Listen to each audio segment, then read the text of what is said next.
പിതാവിൻ്റെയും പുത്രൻ്റെയും പരിശുദ്ധാത്മാവിൻ്റെയും നാമത്തിൽ ആമേൻ. ഓഗസ്റ്റ് 28 വ്യാഴാഴ്ച.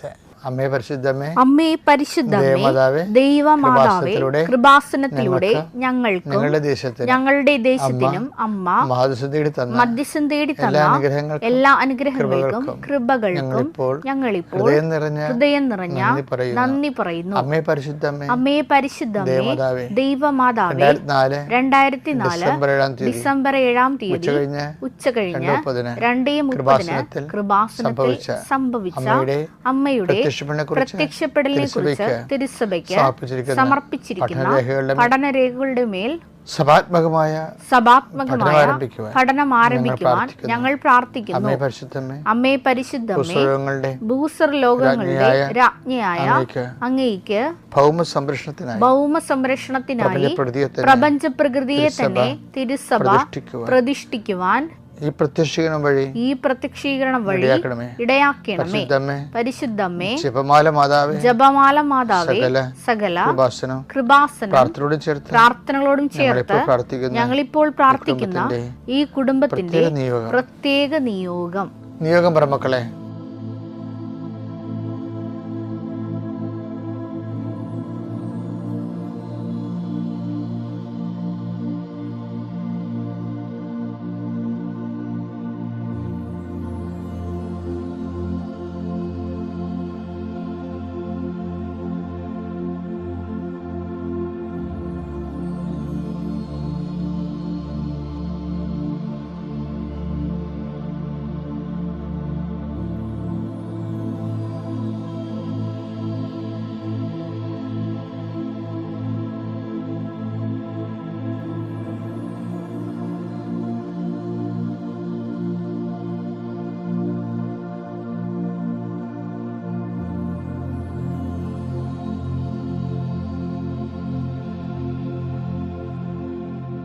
അമ്മയുടെ പ്രത്യക്ഷീകരണത്തിന്റെ ഈ അനുഗ്രഹവേളയിൽ ഞങ്ങൾക്ക് സാധിച്ചു തരുവാൻ കനിയണമേ. ആമേൻ. വിശ്വാസ പ്രമാണം.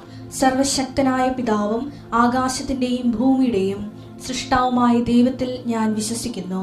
അവിടുത്തെ ഏകപുത്രനും ഞങ്ങളുടെ കർത്താവുമായ ഈശോ മിശിഹായിലും ഞാൻ വിശ്വസിക്കുന്നു.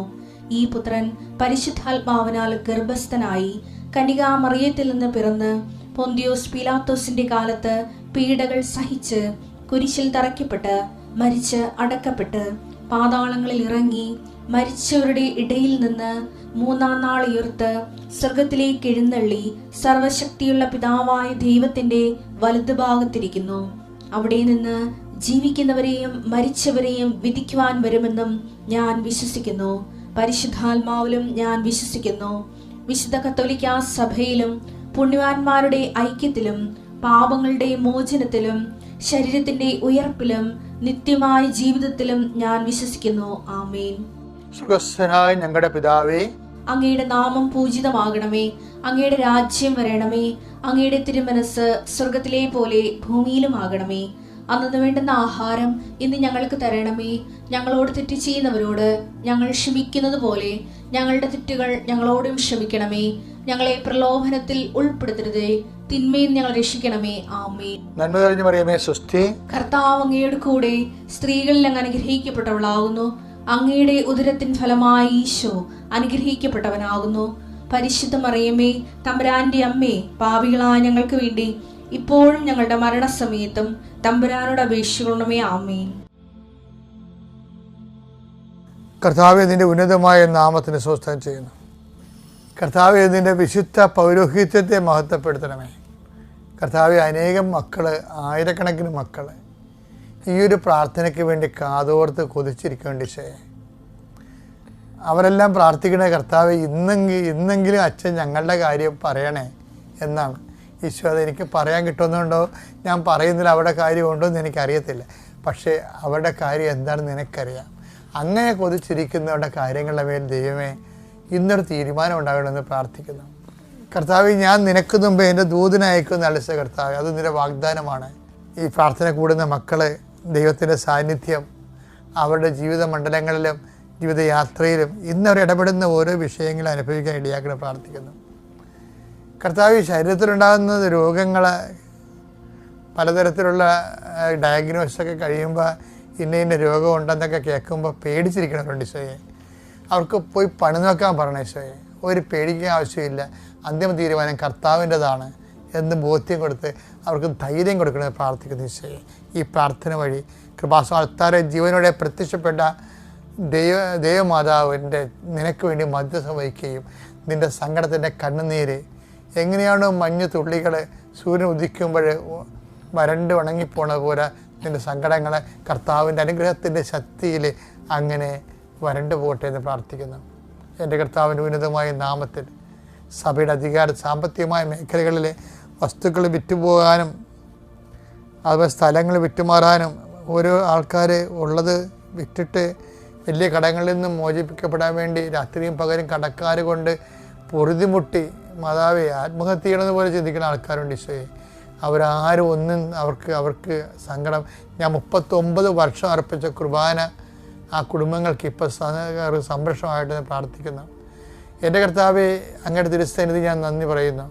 ഏതെങ്കിലും ജീവിത വിഷയങ്ങൾക്ക് വേണ്ടി ഇന്ന് വേദനിക്കുന്നവർക്കും ഇന്ന് മറുപടി കിട്ടും, ഇന്ന് ദൈവം നമ്മൾ സംരക്ഷിക്കുമെന്ന് പറഞ്ഞവർക്ക് ഇന്ന് തന്നെ മറുപടി കൊടുത്തുകൊണ്ട് കർത്താവെ അവരങ്ങ് ഉറങ്ങണമെമ്പോൾ അവരുടെ ജീവിതത്തിൻ്റെ കാര്യങ്ങൾ ഏറ്റെടുക്കണമെന്ന് പ്രാർത്ഥിച്ചുകൊണ്ട് നിത്യം പിതാവും പുത്രനും പരിശുദ്ധാത്മാവും സർവ്വേശ്വരൻ എന്നേക്കും ആമേൻ.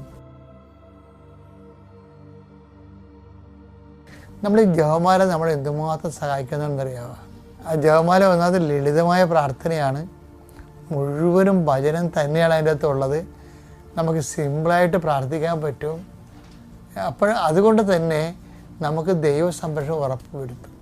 നമ്മുടെ വഴിയിൽ ദൈവഹിതപ്രകാരമല്ല അത് നമ്മൾ ചെയ്യാൻ പോകുന്ന ജോലി. ചിലപ്പോൾ നിങ്ങളിപ്പോൾ ഏജൻറ്റിന് കാശ് കൊടുക്കാൻ പോലും വിചാരിച്ചോ, നിങ്ങൾ അളിയൻ വിളിച്ചോ കൊണ്ടുപോകാന്ന് തിരുക്കി വിളിക്കുക. ഇപ്പം നിൻ്റെ ഭാര്യയുടെ അളിയനെ ആരെങ്കിലും വിളിച്ചു പറഞ്ഞാൽ എളുപ്പം കൊണ്ടുപോവാ, എത്ര നേരമായി നമ്മൾ ഇപ്പം കൊണ്ടുവരാൻ പറഞ്ഞാൽ നമ്മൾ ഇടംബലം ചിന്തിക്കാതെ പൈസ കൊണ്ട് കൊടുക്കും. കാര്യം തട്ടിക്കാനുള്ളവൻ ധൃതി കാണിക്കും എപ്പോഴും. അത് എപ്പോഴും ഓർത്തേക്കണം. തട്ടിപ്പ് ആൾക്കാർ ധൃതി കാണിക്കും. എല്ലാവരും അങ്ങനെ കാണിക്കണമെന്നല്ല, പൊതുവേ നമ്മൾ അങ്ങനെയാണ് കണ്ടുവന്നിരിക്കണത്. പിടിയോ എന്ന് പറഞ്ഞുകൊണ്ട് നമ്മളെ കൊണ്ട് ചിന്തിപ്പിക്കാൻ സമയം തരാത്തവന്മാർ നല്ല ഫ്രോഡുകളായിരിക്കും. അപ്പോൾ അങ്ങനെ നമ്മൾ 6 ലക്ഷം രൂപ കൊടുത്ത് 5 ലക്ഷം രൂപ കൊടുത്ത് അല്ലെങ്കിൽ അഡ്വാൻസ് കൊടുത്തു എന്നൊക്കെ പറയല്ലേ. പിന്നെ നമുക്ക് അരഞ്ഞ് കൂപ്പി കോടതിയിൽ പോയി നടന്ന് അവിടേക്ക് പോയ കാശ് പിടിക്കാൻ വേണ്ടി എന്ത് കഷ്ടപ്പാടാണ്. അപ്പോൾ അതുകൊണ്ട് തന്നെ ഇതൊന്നും വരാതിരിക്കാൻ വേണ്ടി ആക്രാന്തം കൊടുത്ത് നമ്മളെ പറ്റിക്കാനിരിക്കുന്ന ആൾക്കാരിൽ നിന്ന് രക്ഷപ്പെടാൻ വേണ്ടി ഏറ്റവും നല്ലതാണ്, സംരക്ഷണത്തിനുള്ളതാണ് പ്രാർത്ഥന എന്ന് പറയുന്നത്. എല്ലാം ദൈവത്തിന് സമർപ്പിച്ചു. അത് നിങ്ങൾ എന്തെങ്കിലും ഈ പൂച്ച കുരിച്ച് വരക്കണവരെ എന്തെങ്കിലും കാണിച്ച് പോകരുത്. ചില ആൾക്കാർക്ക് ഒരു പരിപാടിയുണ്ട്. ഇപ്പോൾ എന്ത് ഉടുപ്പൊക്കെ ഇട്ട് കണ്ണാടി നോക്കാൻ വേണ്ടി കുറേ നേരമൊക്കെ എടുക്കും, ഇങ്ങനെയൊക്കെ നോക്കും. പക്ഷേ കർത്താവിൻ്റെ അടുത്ത് വരുമ്പോൾ ഇതിങ്ങനെ കാണിക്കും. അപ്പം നമ്മൾക്ക് പ്രാർത്ഥനയ്ക്ക് ഉള്ള ആൾക്കാർക്ക് എപ്പോഴും നമുക്ക് പിശാചുകൾ നമ്മളെ ആക്രമിച്ചുകൊണ്ടിരിക്കും. വേളാങ്കണ്ണി പോകാൻ വേണ്ടി കയറിയാൽ മതി വണ്ടിയെ. നമ്മൾ പ്രാർത്ഥിക്കാൻ നോക്കുമ്പോൾ തന്നെ പ്രാർത്ഥന തുടങ്ങിയിട്ടുണ്ട്.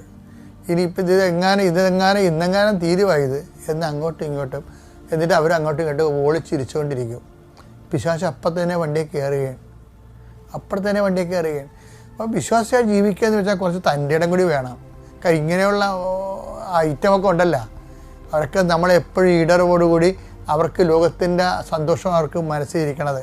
അപ്പോൾ അതിനൊക്കെ അതിജീവിക്കാൻ വേണ്ടി നിന്നെ ചിലപ്പോൾ അവിടെ അഭിഷേകം ചെയ്തിരിക്കുന്നത്. അപ്പോൾ നീ നിൻ്റെ ഡ്യൂട്ടി ചെയ്യണം. അങ്ങനെ വരുമ്പോൾ ദൈവതിരുസന്നിധിയിൽ നിന്നെ പ്രതിയായിരിക്കും സംരക്ഷണം. ജപമാലയിൽ 6 നന്മ നിറഞ്ഞു മറിയുക എന്നുള്ളത് 6 ദൈവവചനമാണ്. സ്വർഗസ്ഥനായ പിതാവിനും 6 ദൈവവചനമുണ്ട്. പക്ഷേ ഇനി ജപമാലയുടെ അകത്തുള്ള രഹസ്യങ്ങളെല്ലാം രക്ഷാകര സംഭവങ്ങളാണ്. കർത്താവിൻ്റെ വിശുദ്ധ രക്തത്തെ ലോകത്തെ വീണ്ടെടുത്ത സംഭവങ്ങൾ ജപമാലയിലുള്ളത്. എന്താണ് കുഴപ്പം സംഭവിച്ചതെന്ന് വെച്ച് കഴിഞ്ഞാൽ ഈ വീട്ടിൽ പ്രായമുള്ളവർ ചൊല്ലി വക്രിച്ച് കളഞ്ഞു ജപമാല. ആ ജപമാലയുടെ ഒരു ഭക്തി, ഒരു വിശ്വാസത്തിന് ചെല്ലുന്ന ആൾക്കാരുണ്ട്. പിന്നെ വാപോയ കൊടാരി പോലെ ജപമാല ചെല്ലുന്ന ആൾക്കാർ. അങ്ങനെയൊക്കെ പിള്ളേർ കേട്ട് ഈ ജപമാലയുടെ ഒരു വില കുടുംബത്തിൽ കളഞ്ഞിട്ടുണ്ട്. അപ്പോൾ ജപമാല ഒരു വാക്ക് പിടിച്ച് നമ്മൾ ചൊല്ലിക്കണമെന്നാണെങ്കിൽ ജപമാലയേക്കാൾ വലിയൊരു പ്രാർത്ഥനയില്ല. ഇപ്പം ഞങ്ങൾക്ക് കാനന നമസ്കാരം ഉണ്ടല്ലോ അച്ഛന്മാർക്ക്. അപ്പോൾ കാനന നമസ്കാരം ചെല്ലിയാലും ഞാൻ ജപമാല ചെല്ലും. അതിൻ്റെ അപ്പുറത്ത് കര നമസ്കാരത്തിന് അപ്പുറത്ത് ഇപ്പുറത്ത് 2 ജപമാല ചെല്ലും. എന്താ കാര്യം എന്ന് വെച്ച് കഴിഞ്ഞാൽ സമ്പൂർണ്ണ ആഹാരം എന്ന് പറഞ്ഞ ജപമാലയാണ്. കാരണം രക്ഷാകര സംഭവം മൊത്തം ഉള്ളത് ജപമാല ഇതാണ്. അപ്പോൾ അതുകൊണ്ട് തന്നെ നമ്മൾ എവിടെ പോകുമ്പോഴും ജപമാല ഒരു ദൈവത്തോട് നന്ദി പറയണം. ജപമാല തന്നതിന് എവിടെ പോകുമ്പോഴും ജപമാല നമുക്ക് ചെല്ലാം. ഇപ്പം നിങ്ങൾ കഴുത്തിടുകയും പോക്കറ്റ് ഇടുകയും ഒക്കെ ചെയ്യണമെന്ന് വെച്ചാൽ പേഴ്സിൽ വെക്കുകയും ചെയ്യണമാണ്. പേഴ്സിൽ വെക്കാൻ നമ്മൾ ആ രീതിയിൽ അതിനൊക്കെ ഒരു 5 മാർക്കാണ് ഉള്ളത് കഴുത്തിടുന്നവർ. പക്ഷെ ബാക്കി 95 മാർക്കും എന്തിനാണ്? ജപമാല ചെല്ലുന്നതിനാണ്. ജപമാല ചെല്ലാതെ കഴുത്തിടണമെന്ന് പറഞ്ഞാൽ എന്തിനാണ്? അത് ഈ പിശാച് വരാതിരിക്കാൻ വേണ്ടി പേടിത്തൊണ്ടന്മാർ ഇടണമാണ്. ഞാൻ അവരെ കുറ്റം പറയുകയല്ല. ഈ ജപമാല ചൊല്ലാതെ കഴുത്തെ മാത്രം ഇടുന്ന ആഭരണവും ആഡംബരവും പിന്നെ സംരക്ഷണമൊക്കെ ഇല്ലേ, അത് ആ ആൾക്കാർ ജപമാല ചൊല്ലണ കൂടി നമ്മളാണ് അത് പൂർണ്ണമാകണമെന്ന് ഓർപ്പിക്കാൻ വേണ്ടിയാണ്. ഇതിനകത്ത് 12 വചനങ്ങളുണ്ടെന്ന് ഞാൻ പറഞ്ഞില്ലേ. എന്താ കാര്യം? റോമ 1:16 എടുത്തേ. സുവിശേഷത്തെപ്പറ്റി ഞാൻ ലജ്ജിക്കുന്നില്ല. എന്തെന്നാൽ വിശ്വസിക്കുന്ന ഏവർക്കും ആദ്യം യഹൂദർക്കും പിന്നീട് ഗ്രീക്കുകാർക്കും അത് രക്ഷയിലേക്ക് നയിക്കുന്ന ദൈവശക്തിയാണ്. അപ്പൊ സുവിശേഷം രക്ഷയിലേക്ക് നയിക്കുന്ന ദൈവത്തിന്റെ ശക്തിയാണ്. റോമ 1:16. ജപമാല എന്ന് പറയുന്നത് മുഴുവനും സുവിശേഷമാണ്. അപ്പോൾ ജപമാലയും രക്ഷയിലേക്ക് നയിക്കുന്ന ദൈവത്തിൻ്റെ ശക്തി. രക്ഷ എന്ന് പറഞ്ഞാൽ ക്രിസ്തു അല്ലേ. അപ്പോൾ ജപമാല നമ്മളെ നയിക്കണമെങ്കിൽ ക്രിസ്തുവിലേക്കാണ് നയിക്കണത്. ഓക്കെ അല്ലേ? എൻ്റെ പേര് സജിനി. ഞാൻ ഹരിപ്പാട് നിന്ന് വരുന്നു. ഞാൻ ഹരിപ്പാട് മുനിസിപ്പൽ കൗൺസിലറാണ്, 11-ാം വാർഡിൻ്റെ. ഞാനിവിടുത്തെ കൃപാസനം പ്രസാദമതം മാതാവിനോടും അതുപോലെ തന്നെ തിരുകുമാരനോടും ഈ വേദിയിൽ വന്ന് എനിക്ക് സാക്ഷ്യം പറയാൻ സാധിച്ചതിന് 1000 നന്ദി പറയുന്നു. എൻ്റെ വാർഡിൽ ഏതാണ്ട് 2 വർഷം കൊണ്ട് എനിക്ക് വർക്കുകളൊന്നും നടക്കുന്നില്ലായിരുന്നു. വാർഡിൽ ജനങ്ങൾക്ക് വേണ്ട കാര്യങ്ങളൊക്കെ എനിക്ക് ചെയ്യാൻ സാധിക്കുന്നുണ്ടെങ്കിലും റോഡ് വർക്കുകളൊന്നും എനിക്ക് നടക്കുന്നില്ലായിരുന്നു. അങ്ങനെ ഇരിക്കുമ്പോഴാണ് 3 കോടിയുടെ വർക്ക്, പ്രതിമുഖം ചൂരലാക്ക റോഡ് സാങ്ഷനായി വന്ന് 3 കോടിയുടെ വർക്കാണ്. 40 വർഷം കൊണ്ട് കിടക്കുന്ന റോഡാണ്. ആൾക്കാർക്ക് സഞ്ചരിക്കാൻ പോലും വയ്യാത്തൊരവസ്ഥയാണ്. പുഞ്ചയുടെ നടുക്കൂടുള്ള റോഡാണ്. ആ റോഡ് എപ്പോഴും വെള്ളം കയറുന്ന സ്ഥലമാണ് എൻ്റെ പ്രദേശം. ജനങ്ങൾക്ക് വെള്ളം പൊങ്ങിക്കഴിഞ്ഞാൽ നീന്തി പോകാൻ പോലും വയ്യാത്തൊരവസ്ഥയാണ്. ജനങ്ങൾ എല്ലാവരും എന്നെ വിശ്വസിച്ച് എന്നെ ജയിപ്പിച്ച് ഞാൻ ഈ സ്ഥാനത്തെത്തിയിട്ടും എനിക്കൊന്നും ചെയ്യാൻ പറ്റാത്ത ഒരവസ്ഥയായിരുന്നു. ഞാൻ വളരെ എല്ലാ കൗൺസിലിലും ഞാൻ സംസാരിക്കുന്നെങ്കിലും എൻ്റെ ഈ കാര്യങ്ങളൊന്നും നടക്കുന്നില്ല. എനിക്ക് വളരെ വിഷമമായി. അതുവഴി ഞാൻ ഒരു പ്രാവശ്യം സർക്കാർ അറിയിച്ചു, 3 മാസം കൊണ്ട് ഈ റോഡ് 1.25 കിലോമീറ്ററുള്ള റോഡാണ്, 3 കോടിയാണ്. അപ്പം അവർ പറഞ്ഞ് 3 മാസം കൊണ്ട് ഈ റോഡ് വർക്ക് തീർക്കുമോ എന്നുള്ളത് മുനിസിപ്പാലിറ്റിയോട് എഴുതി ചോദിച്ചു. മുനിസിപ്പാലിറ്റി ഉടനെ തന്നെ കൗൺസിൽ വിളിച്ച് കൗൺസിലിൽ സംസാരിച്ചപ്പം കൗൺസിലർമാരെല്ലാവരോടും പറഞ്ഞ് 3 മാസം കൊണ്ട് നമുക്ക് ചെയ്ത് തീർക്കാമെന്ന് എഴുതി അറിയിക്കൂ, ബാക്കി നമുക്ക് വേണമെങ്കിൽ എക്സ്റ്റൻഷൻ ചെയ്യാം എന്നുള്ള ഒരു ആഗ്രഹം പറഞ്ഞു. അങ്ങനെ നമ്മൾ റോഡ് ചെയ്യാനുള്ള തീരുമാനമെടുത്തു.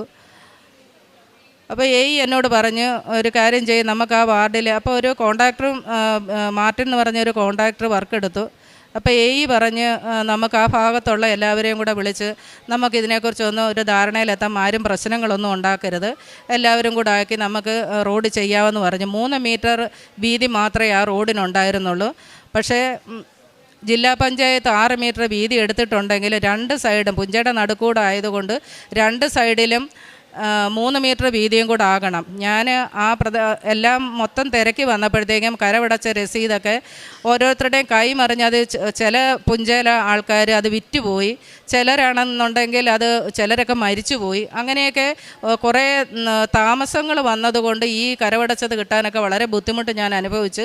ഏതായാലും ഞാൻ പലരെ ചെന്ന് കണ്ട് ഏതായാലും എല്ലാവരുടെയും നിന്നും കരവടച്ച രസീത് മേടിച്ച് അതുപോലെ തന്നെ ആ കരത്തിൽ കുറവാക്കി തന്നിട്ട് നമ്മുടെ റോഡിനോട് ആഡ് ചെയ്ത് കിട്ടണം. ഇതെല്ലാം ഞാൻ ചെയ്ത് വില്ലേജ് ഓഫീസിലും ഇത്രയും ഏതാണ്ട് ഒരു 20 പേരുടെയോളം കരവടച്ചത് വേണമായിരുന്നു. ഇതെല്ലാം ഞാൻ ശരിയാക്കി അതെല്ലാം വില്ലേജ് ഓഫീസിലും കൊടുത്തു, ഒരു കോപ്പി മുനിസിപ്പാലിറ്റിയിലും കൊടുത്തു. അതെല്ലാം റെഡിയായി. അത് കഴിഞ്ഞപ്പോഴാണ് ഇതുപോലെ അവിടുത്തെ ഒരു കമ്മിറ്റി വിളിച്ച് കഴിഞ്ഞപ്പം അവിടെയുള്ള ജനങ്ങൾ, കൂടുതലും പാവപ്പെട്ട ആൾക്കാർ താമസിക്കുന്ന വാർഡാണ് എൻ്റേത്, അവിടെ ഉള്ളവർ പറഞ്ഞ് 6 മീറ്റർ വീതിയിലെ റോഡ് ചെയ്യണ്ട, കൗൺസിലർ അതിന് ഒരുങ്ങണ്ട എന്ന് പറഞ്ഞു. ഞാൻ പറഞ്ഞു 6 മീറ്റർ വീതി ഞാൻ ശരിയാക്കിയിട്ടുണ്ട്, നമുക്ക് ചെയ്യാം. അപ്പോൾ അവർ പറഞ്ഞു ഇവിടെ ചെയ്യണ്ട, ഞങ്ങൾ നീന്തിയാണേലും പൊക്കോളാം. അങ്ങനെയുള്ള ഒരു രീതിയിൽ അവർ ഒരു സമീപനം എടുത്ത് അത് കോൺട്രാക്ടർക്ക് വളരെ വിഷമമായി. കോൺട്രാക്ടർ ആകെ പേടിച്ച് 3 കോടിയുടെ വർക്കാണ് അദ്ദേഹം കയ്യിൽ നിന്ന് കാശ് മുടക്കി ചെയ്ത് കഴിയുമ്പം ബില്ല് മാറി കിട്ടിയില്ലെങ്കിലോ, അപ്പോൾ എന്നോട് ചോദിച്ചു കൗൺസിലർ അല്ലെങ്കിൽ വീട്ടിൽ നിന്ന് തരേണ്ടി വരും എന്ന് പറഞ്ഞ്. അങ്ങനെയായി കോൺട്രാക്ടർ അതിനകത്തു നിന്നൊന്ന് പുറകോട്ട് നിന്ന് അങ്ങനെ ആ റോഡ് അവിടെ കിടന്ന് കുറച്ച് നാൾ കഴിഞ്ഞപ്പോഴാണ് ഈ 3 മാസം കൊണ്ട് തീർക്കണമെന്നുള്ളത് ഗവൺമെൻറ് അറിയിക്കുന്നത്. അതങ്ങനെ കൗൺസിൽ തീരുമാനമെടുത്ത് അത് ചെയ്യാമെന്ന് പറഞ്ഞ് അത് അന്നേരം തന്നെ എന്നോട് ഒരു ഓവർസിയർ പറഞ്ഞ് മാഡം ഇന്ന് തന്നെ ആ പേപ്പർ വിടണം, നമുക്ക് ദിവസമില്ല, അതുകൊണ്ട് ഇന്ന് വൈകിട്ട് തന്നെ മാഡം ആ പേപ്പർ നീക്കിയതിന് ശേഷമേ വീട്ടിൽ പോകാവുള്ളൂ എന്ന് പറഞ്ഞു. അങ്ങനെ ഞാൻ അവിടെ ചെന്ന് നിന്ന് അത് പേപ്പറെല്ലാം ഓക്കെ ആക്കി വിട്ടേക്കണേ എന്ന് പറഞ്ഞിട്ട് ഞാൻ വീട്ടിൽ ചെന്നു. 2 ദിവസം കഴിഞ്ഞ് ഞാൻ തിരിച്ച് മുനിസിപ്പാലിറ്റി വന്നപ്പോഴത്തേക്കും ചെയർമാനോട് ഞാൻ ചോദിച്ചു, ചെയർമാനെ ആ വർക്കൊക്കെ എങ്ങനെയായി, എല്ലാം ഓക്കെ ആയല്ലോ അല്ലേ എന്ന് പറഞ്ഞു. അപ്പോൾ എന്നോട് പറഞ്ഞു, അയ്യോ അത് കൗൺസിലർ അറിഞ്ഞില്ലയോ, അത് വേണ്ട, അത് നടക്കത്തില്ല എന്ന് എഴുതി അയച്ചെന്ന് പറഞ്ഞു. ഞാൻ ആകെ വിഷമിച്ച്. ഞാൻ ചോദിച്ചു നമ്മൾ കൗൺസിൽ തീരുമാനം എടുത്തത് എന്തുകൊണ്ടാണ് എയ്ക്ക് അങ്ങനെ ചെയ്യാൻ പറ്റിയതെന്ന് ചോദിച്ചു. ഞാൻ അന്നേരം പറഞ്ഞത് എയോട് ചോദിക്കാൻ പറഞ്ഞു. ഞാൻ അങ്ങനെ എയോട് അടുത്ത് ചെന്ന് അവിടെ ചെന്ന് ചോദിച്ചപ്പോൾ പറഞ്ഞ് അത് 1.5 മാസം വേണം നമ്മൾ എസ്റ്റിമേറ്റ് എടുക്കാൻ, അത് കഴിഞ്ഞ് 1.5 മാസം കൊണ്ട് നമ്മൾ വർക്ക് തീർക്കത്തില്ലല്ലോ, അതുകൊണ്ടാണ് ഞാൻ അങ്ങനെ എഴുതി അയച്ചെന്ന് പറഞ്ഞു. ഞാൻ ആകെ വിഷമിച്ച് താഴെ വന്ന് ഞാൻ പറഞ്ഞു ഇനി ഞാൻ മുനിസിപ്പാലിറ്റി വരത്തില്ല, എന്നെ വിശ്വസിച്ച് വോട്ട് ചെയ്ത് ജയിപ്പിച്ചതാണ് എൻ്റെ ആൾക്കാർ, അതുകൊണ്ട് ഇനി അവരെ വിഷമിപ്പിക്കാനായിട്ടോ അല്ലെ എൻ്റെ ഈ വാർഡിലെ പല കാര്യങ്ങളും ഞാൻ പറഞ്ഞിട്ടും പല റോഡുകൾ പറഞ്ഞിട്ട് എനിക്കിതുവരെ ഒന്നും സാധിച്ചിട്ടില്ല. 11ാം വാർഡിനെ ഉപേക്ഷിച്ചിട്ട മട്ടിലാണ് 29 കൗൺസിലർമാരും ചെയർമാനും ചെയ്യുന്നത്. അതുകൊണ്ട് ഇനി ഞാൻ മേലാൽ ഇനി മുനിസിപ്പാലിറ്റി വരത്തില്ല എന്നും പറഞ്ഞ് ഞാൻ ഇറങ്ങിപ്പോകുന്നു. വീട്ടിൽ വന്നു കഴിഞ്ഞ് പിറ്റേ ദിവസം കൗൺസിലർമാർ വിളിച്ചിട്ട് പറഞ്ഞ് ചേച്ചി അങ്ങോട്ട് വാ, നമുക്ക് എന്തായാലും ഒരു തീരുമാനം എടുക്കാമെന്ന് പറഞ്ഞു. എഴുതി വിട്ട കാര്യം ഇനി ഒന്നും ശരിയാകത്തില്ലെന്ന് എനിക്കറിയാം. ഞാൻ പറഞ്ഞു ഇല്ല, ഞാൻ ഇനിയും വരത്തില്ല എന്ന് പറഞ്ഞ് ഞാൻ വീട്ടിലാകപ്പാടെ ടെൻഷൻ പിടിച്ച് നടക്കാൻ തുടങ്ങി. ആഹാരം കഴിക്കുന്നില്ല, പിള്ളേരോടായാലും ഹസ്ബൻഡിനോടായാലും ഒന്നും സംസാരിക്കുന്നില്ല. ആകപ്പാടെ ഒരു വല്ലാത്തൊരു രീതി എനിക്കായി. അവരെന്നെ വഴക്ക് പറഞ്ഞ് നിനക്ക് എന്തെങ്കിലും സംഭവിച്ചാൽ എന്തോ ചെയ്യും, വർക്ക് നടന്നില്ല നടക്കണ്ട, നിനക്കെന്തോ വേണം എന്നും പറഞ്ഞ് എൻ്റെ ഹസ്ബൻഡ് വഴക്ക് പറഞ്ഞ്, മക്കളും വഴക്ക് പറഞ്ഞ്. അതെല്ലാം കഴിഞ്ഞപ്പോൾ ഞാൻ മനസ്സിലോർത്ത്, അപ്പോൾ എൻ്റെ മോടെ കുഞ്ഞിനൊരു കിഡ്നി സംബന്ധമായിട്ടൊരു അസുഖം ഉണ്ടായിരുന്നു. മോളിവിടെ വന്ന് സാക്ഷ്യം പറഞ്ഞതുമാണ്. അപ്പോൾ അത് കുഞ്ഞിനത് ഭേദമായി. ഇപ്പം അവൻ ബഹറി പഠിക്കുവാണ്. അപ്പോൾ അത് ഓക്കെ ആയല്ലോ, മാതാവ് എനിക്ക് ഒരു രക്ഷ തരുമല്ലോ എന്ന് വിചാരിച്ച് ഞാൻ ഉടനെ തന്നെ ആ സമയത്ത് എൻ്റെ മനസ്സിൽ മാതാവിൻ്റെ മുഖം ഓർമ്മ വന്ന് ഞാൻ ഉടനെ തന്നെ മാതാവിനെ വിളിച്ച് പ്രാർത്ഥിച്ച്, മാതാവ് എനിക്ക് ഈ വർക്ക് പൂർത്തീകരിച്ച് തരുവാണെങ്കിൽ ഞാനിവിടെ വന്ന് സാക്ഷ്യം പറഞ്ഞോളാമെന്ന് പറഞ്ഞ് അമ്മ എന്നെ വളരെ നല്ല രീതിയിൽ അമ്മ എന്നെ സഹായിച്ച് ഞാൻ വിശ്വാസ പ്രമാണം ചൊല്ലി ഇവിടുന്ന് തന്ന ഉപ്പ് ഞാൻ റോഡിൽ കൊണ്ടിട്ട് 2 ആഴ്ച കഴിഞ്ഞപ്പം ചെയർമാൻ എന്നെ വിളിച്ചേച്ച് പറഞ്ഞ് കൗൺസിലറെ വർക്ക് ഓക്കെ ആയി കേട്ടോ, എന്ത് മറിമായ ചെയ്തെന്ന് എന്നോട് ചോദിച്ചു. ഞാൻ പറഞ്ഞ എല്ലാം മാതാവിൻ്റെ അനുഗ്രഹം കൊണ്ടുണ്ടായതാ ചെയർമാനെ എന്ന് പറഞ്ഞു. എനിക്ക് കേട്ടപ്പം തന്നെ എനിക്കങ്ങ് സങ്കടമായിരുന്നു. അമ്മ എന്നെ സഹായിച്ചല്ലോ എന്നോർത്ത്. അതുപോലെ തന്നെ ഒരു 70 ലക്ഷത്തിൻ്റെ വർക്കുണ്ടായിരുന്നു, അതും ഇതുപോലെ തന്നെ നീണ്ടു പോകുമായിരുന്നു. അമ്മയോട് ഞാൻ ഇതും ആവശ്യപ്പെട്ട് അമ്മ 70 ലക്ഷത്തിൻ്റെ വർക്കും എനിക്ക് സാധിച്ചു തന്ന്. എല്ലാ കാരുണ്യ പ്രവർത്തനങ്ങളെന്ന് പറഞ്ഞാൽ ഞാൻ വാർഡിലേക്ക് പാവപ്പെട്ട ആൾക്കാരൊക്കെ ഒത്തിരി പേരുണ്ട്, അവർക്കൊക്കെ ഞാൻ വേണ്ട കാര്യങ്ങൾ അവരെന്നോട് ചോദിച്ചാൽ ആ കാര്യങ്ങളെല്ലാം ഞാൻ ചെയ്യും. പൈസയായിട്ട് കൊടുക്കും. അതുപോലെ തന്നെ വീട്ടിൽ പോയി അവരെ കാണും. അവർക്ക് ട്രീറ്റ്മെൻറ്റ് എന്തെങ്കിലും വേണമെങ്കിൽ ഉടനെ തന്നെ ഹെൽത്തിലൊക്കെ വിളിച്ച് പറഞ്ഞ് അവർക്ക് വേണ്ട സഹായങ്ങൾ ചെയ്യും. എപ്പോഴും ഞാൻ അവരുടെ ഒപ്പമുണ്ട്. എനിക്ക് അങ്ങനെ ഒരു മനസ്സ് എനിക്ക് അമ്മ തന്നെയാണ് എനിക്ക് തന്നത്. അതുപോലെ തന്നെ ഞാൻ രാവിലെ എഴുന്നേൽക്കുമ്പോഴും വൈകിട്ടും അമ്മയെ ഞാൻ എപ്പോഴും പ്രാർത്ഥിക്കും. എനിക്ക് വളരെ ശാന്ത സ്വഭാവമായിരിക്കണം, എല്ലാവരോടും മയമായിട്ടും സ്നേഹമായിട്ടും മര്യാദയായിട്ട് സംസാരിക്കാനുള്ള കഴിവ് അമ്മ എനിക്ക് തരണം. അതെല്ലാം ഞാൻ സാധിച്ചിട്ടുണ്ട്. അമ്മയുടെ അനുഗ്രഹത്താൽ എനിക്കതെല്ലാം സാധിച്ചിട്ടുണ്ട്. എല്ലാവരോടും നല്ല വിനയത്തോടും സ്നേഹത്തോടെയും മര്യാദയോടും കൂടി മാത്രമേ ഞാൻ സംസാരിക്കാറുള്ളൂ. എല്ലാവർക്കും അതുകൊണ്ട് സ്നേഹമാണെന്ന് ഞാൻ അമ്മയിൽ വിശ്വസിക്കുന്നു. തുടർന്നും എനിക്ക് ഈ ഭാഗ്യം വന്നാൽ അമ്മയുടെ അനുഗ്രഹത്താൽ വീണ്ടും എനിക്കിതിനകത്ത് ഞാൻ അച്ഛനെ എപ്പോഴും നമ്മളോട് പറയുന്നൊരു കാര്യമുണ്ട്.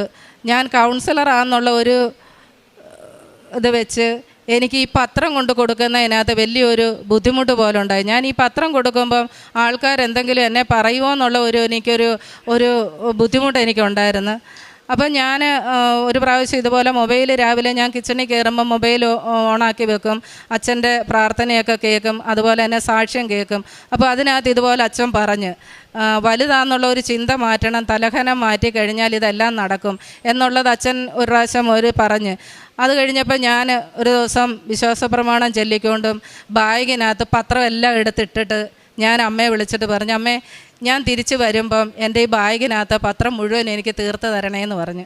അതുപോലെ തന്നെ ഞാൻ വാർഡ് മുഴുവനും നടന്ന് ഒരു പത്രം പോലും എൻ്റെ ബാഗിലില്ല. എല്ലാ പത്രവും എനിക്ക് കൊടുത്ത് തീർക്കാൻ സാധിച്ച്. ആരും എന്നെ ഒന്നും പറഞ്ഞില്ല. അപ്പോൾ എനിക്ക് മനസ്സിലായി അമ്മ എൻ്റെ കൂടെ ഉണ്ടെന്നുള്ളത്. അമ്മയുടെ അനുഗ്രഹം എല്ലാ വിധത്തിലും എൻ്റെയും എൻ്റെ കുടുംബത്തിനും ഉണ്ടാകും.